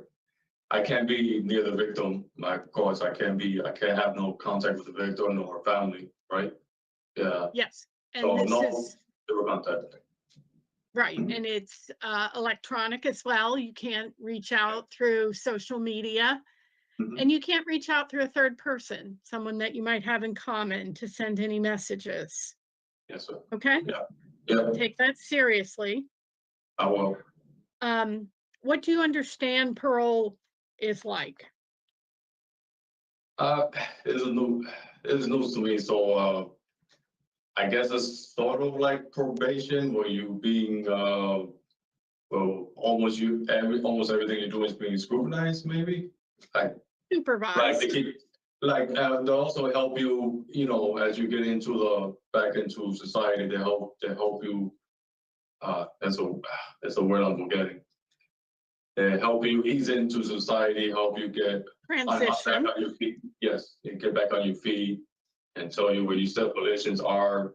You know, if you run into trouble for any reason, even if it's not your fault, you have to contact them to make sure you're good or whatnot. Mm-hmm. So there will be conditions for your special parole supervision. Yes. And you know, if you don't comply with the conditions, parole officers have arrest powers, so you can be brought back. You can be made to serve the 10 years of special parole there in the facility. So you need to take it quite seriously. You know, but at the same time, you know, it's not just supervision, but it's support to help you be successful in the transition back into the community. Yes. You have to stay in communication with your parole officer. Yes. Yep. So you were drinking at the time of this offense? No, because it was at the night, but then we were both asleep hours later. So I guess this happened, I don't know what time, but it happened early in the morning before the sun got up. Right, but you were drinking the night before. Yes, of course. And perhaps that's why she woke up and found you in her room touching her, because you were under the influence? Yeah, we both were drinking, and she asked me to cuddle with her in the bed. I was like, okay, sure. So then she woke up to me. Okay, she had very clear boundaries, Mr. Sanchez. There's nothing in any of the reports that indicates that she willingly sought out an opportunity to have, you know, physical contact with you in the form of cuddling, as you refer to it. Okay. You know, do you understand what boundaries are? I heard you reference boundaries. Boundaries, yes. I know what boundaries are. It's a line you don't cross. You know, right. Your space is your space. You gotta respect the space. Yes. Right. Your body is your body. Your body is your body, of course. Friends are friends, not friends are friends. lovers. Mhm. lovers or what have not. Uh-huh. Yes. If I have a bedroom and I close the door and lock it, that's a boundary, a physical boundary to tell you to stay out. Yes, man. Yeah. And boundaries are how people negotiate through the world, and they need to be respected. You're right. And it's one way that people, you know, communicate, but also address their safety. Yes. You're right. So you took anger management. What did you learn about your problem with anger? With anger. Yes. You shouldn't, well, what I learned, you shouldn't weaponize it. Or use it to the excuse to get what you want or whatever, or what have not as well. You're not entitled to anything. One of the programs I learned, I don't know if it's from that one or the sex treatment program. I don't know if it's from that. But that was, to me, that was significant that you're not owed anything. You're not entitled to nothing. When it comes to things like this, you know what I'm saying? But why are you an angry person? Because I feel like entitled. I feel rejection, and I feel like I was entitled or whatever. But I just felt the rejection. That's why I was angry, and I was angry at myself because like I was saying, I screwed up. Okay. So do you suffer from low self-esteem, Mr. Sanchez? At times, yes. I'll be honest. Yes. Uh-huh. Okay. Yes. So that's something that you know about yourself, and it's something you need to work on. Yes. Because no other person and no relationship is going to fix your low self-esteem. Of course not. That's on you. Yes, I mean, yes. Yes. Mhm. But no, you're right. Part of having boundaries is, people will tell you when you're crossing them. And if you're going to internalize that as a rejection, then that just feeds your sense of your low self-esteem, as opposed to just being able to respect other people. Mm-hmm. What have you told your supports about your conviction? Because they want to know why you're incarcerated. My supports, my like my immediate family or the church. People in your life who were in your life before you came to prison. Oh, I told them what happened, and for example, my pops, he doesn't know the full story. He knows why I'm here, but he doesn't know the full story. But I am planning on telling him this is what happened because he deserves to know what happened. Him and his wife. Especially if he's going to sponsor you in his home. Yes. Yeah. Yeah. But be careful, Mr. Sanchez, when you do explain to people in your life now and people who will be in your life in the future not to blame the victim. No, I don't. I blame myself. I take responsibility for this. So I read in some of the documents that you deny that you had sex with the victim, that Yes, there was true. intercourse. No sex with that's because I wasn't aroused. When they did the DNA test, what they found was, I guess. Okay, that's not the question I'm putting to you. Okay, I'm sorry. What was the question? So you, in your mind, serving this sentence, facing 10 years of special parole and lifetime on the registry, don't believe that what you did constituted a violation of this person, that it was sex in your mind? In my mind? How you think about it? Well, I know I committed a crime. Uh-huh. Yes. So which means but because you weren't able to maintain an erection, you contest that there was intercourse? Yeah,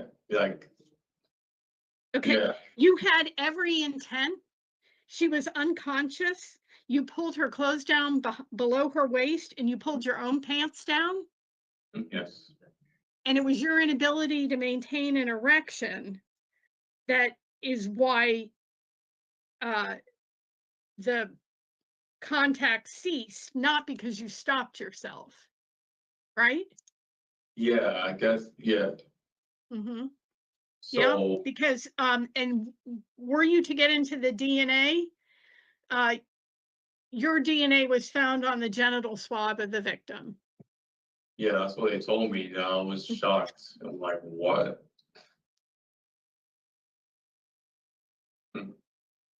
You shouldn't be shocked, sir. These were the actions that you took against an unconscious female who you describe as a friend. Yeah, I know. I up on that. I have no more questions, Madam Chair. Thank you, Ms. Turner. Mr. Sadowskis? I don't have any questions. Thank you. Thank you. So give us a few minutes to talk about your case, Mr. Sanchez, and we will give you our decision. So I'm not going to rehash everything that we discussed. It's apparent that this case was really, really concerning and relatively it was unwarranted, all of this craziness. And However, violent. yes, it really was very violent. However, Mr. Sanchez, according to our documents, he will be done with the incarceration period. His end of sentence is May 5th. Is that right? Officer Shamrock? So that's, we're talking about a 4-month difference, 3-month difference. And Mr. Sanchez is going out into the community regardless of what we do here today in 3 months.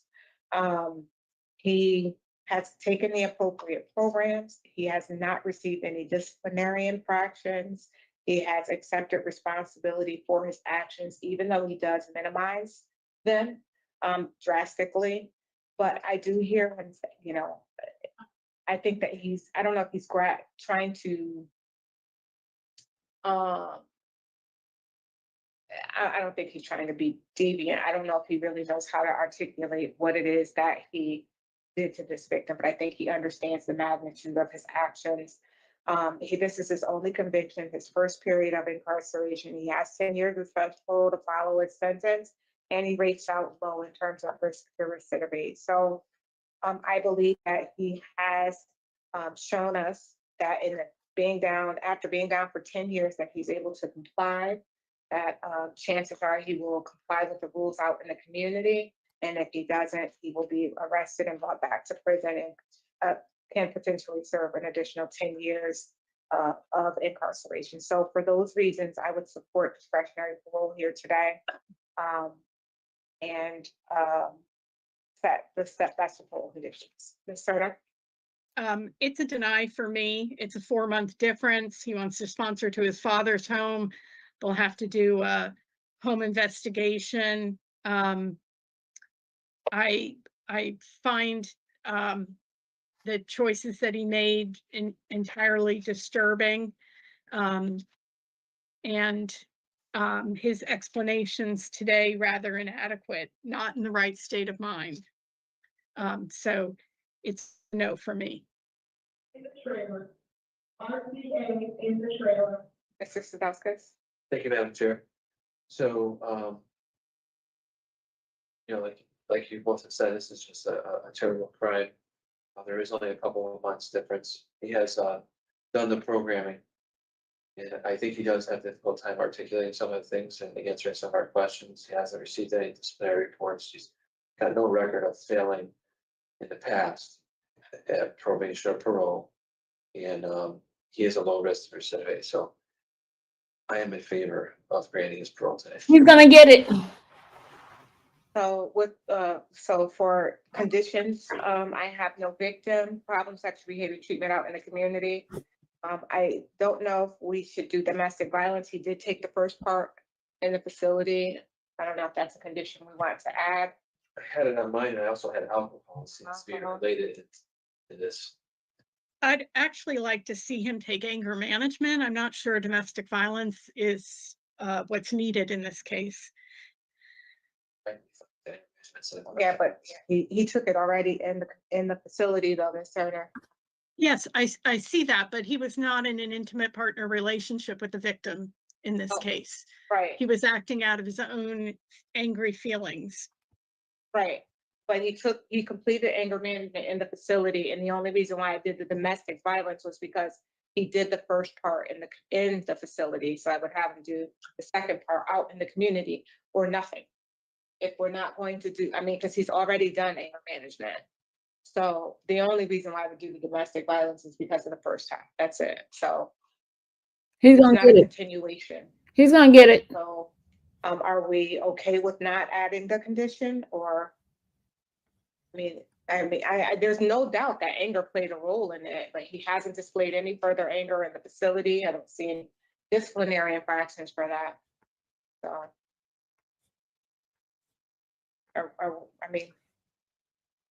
Yeah, I mean, the domestic violence class, in community does contain an anger management portion. And, domestic violence also relates to, people you live with. So they were living together, at the time. And although they weren't in a consensual relationship, they were cohabitating in the same house. So I don't see the harm in having him continue this domestic violence program that includes some anger management portion in the community. I think we should add it along with alcohol and sexual behavior. do you have any issue with that, Ms. Turner? So we're not going to stipulate anger management because we're going with domestic violence? Well, we're not stipulating anger management because he's already completed it. It's the same program, I think. I don't know that the anger management in the community is the same program, but that is his identified root problem. He does have 10 years of special parole, so I think all the programming possible would be to his benefit. We're gonna just let me take a quick recess, okay? Oh, they're Mrs. gonna do a Sanchez, sit right recess? there. I'll be Oh, right back. Lord, they're gonna do a recess. Thank you. They're gonna do a recess, y'all.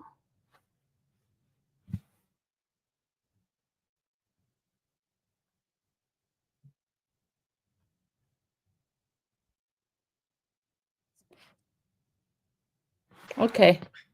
Yeah, I'm gonna go find me something to eat. Let's see if let me fast forward it a little bit. Hold on. Let me fast forward it a little bit so we could get it to the part where they see it. Domestic violence does have a component of anger management, as we discussed on the record. So the condition will be the domestic violence in the community. And I would also do a mental health evaluation, just because he talked about wanting therapy. Yeah. Yep. Yeah. But he is a 1, and I think he is showing us he could pursue that if that's what he is truly committed to. Yeah. Okay. That's no problem. Okay. You okay with those? Yes. Okay. So with regard to Nelson Sanchez, 415832, I move to grant discretionary parole by a majority decision on or after today's date, which is January 22nd, 2025. Is there a second? Second. All in favor? Aye. All those opposed? Aye. It is a majority decision, and I further move to set the following special parole conditions for the 10 years of special parole to follow. You'll have no contact with your victim. Her initials are T like tiger, D like dog. You'll participate in problem sexual behavior treatment in the community. You are to consume no alcoholic beverages, and you'll participate in domestic violence treatment in the community. Did I say everything? Is there a second to those conditions? Second. All those in favor? Aye. Aye. So, Mr. Sanchez, you will receive all of this in writing, sir. You've been voted to parole again. It was a majority decision, sir. So it's an on or after date. And we wish you the best of luck, sir. Thank you very much. Thank you. Stay here for Nelson Sanchez, inmate number 415. All right. You're all set, sir. Okay.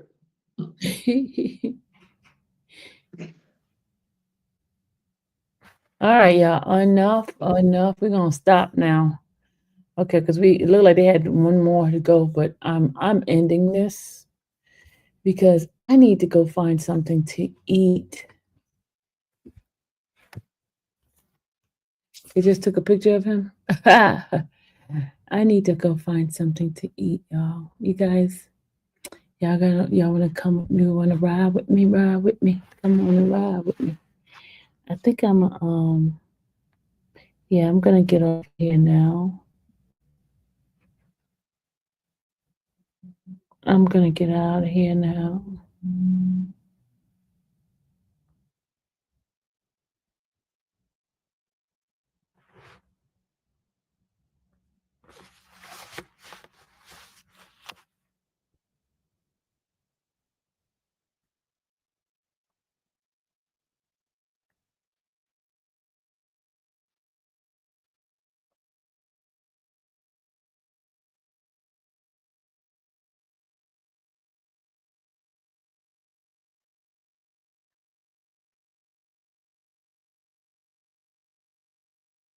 He got parole, so 2 of them got yes, and the rest no. Yep, the rest is no. 2 yes, and the rest no.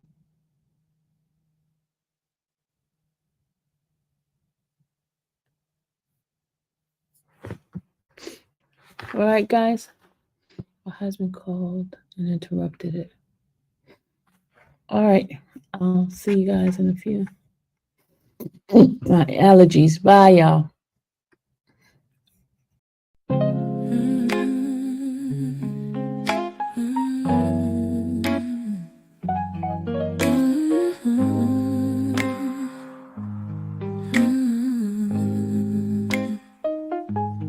Thank you for watching the infamous Sylvia channel, where laughter and fun make up our panel. Together we build this digital spree. We appreciate you and our growing family. With mods by our side and chat flowing free in this online space. It's just you and me, we laugh until tears roll down like the rain. In this virtual world, you ease all my pains. We're a family, not just a show. Every click and comment makes us grow.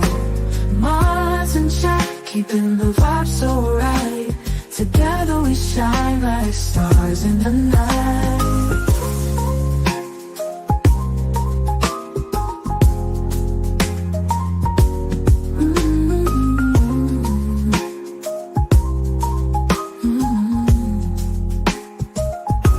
We cherish the moments, the highs and lows, from the latest gossip to stories untold. You're more than a viewer, you're part of the crew in this space of ours.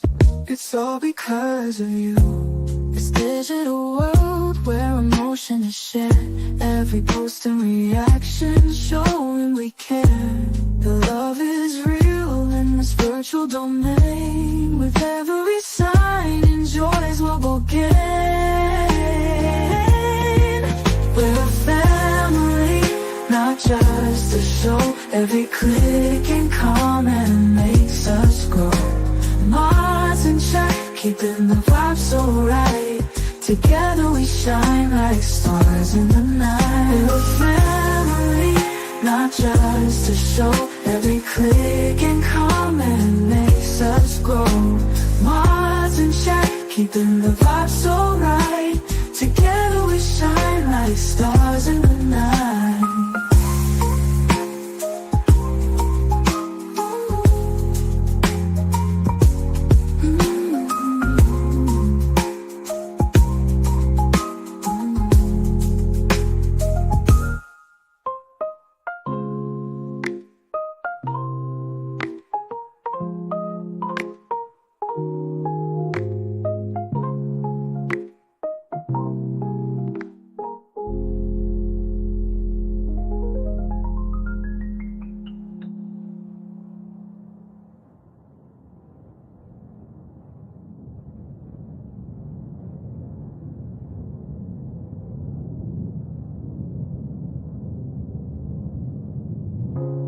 This digital world where emotion is shared, every post and reaction showing we care.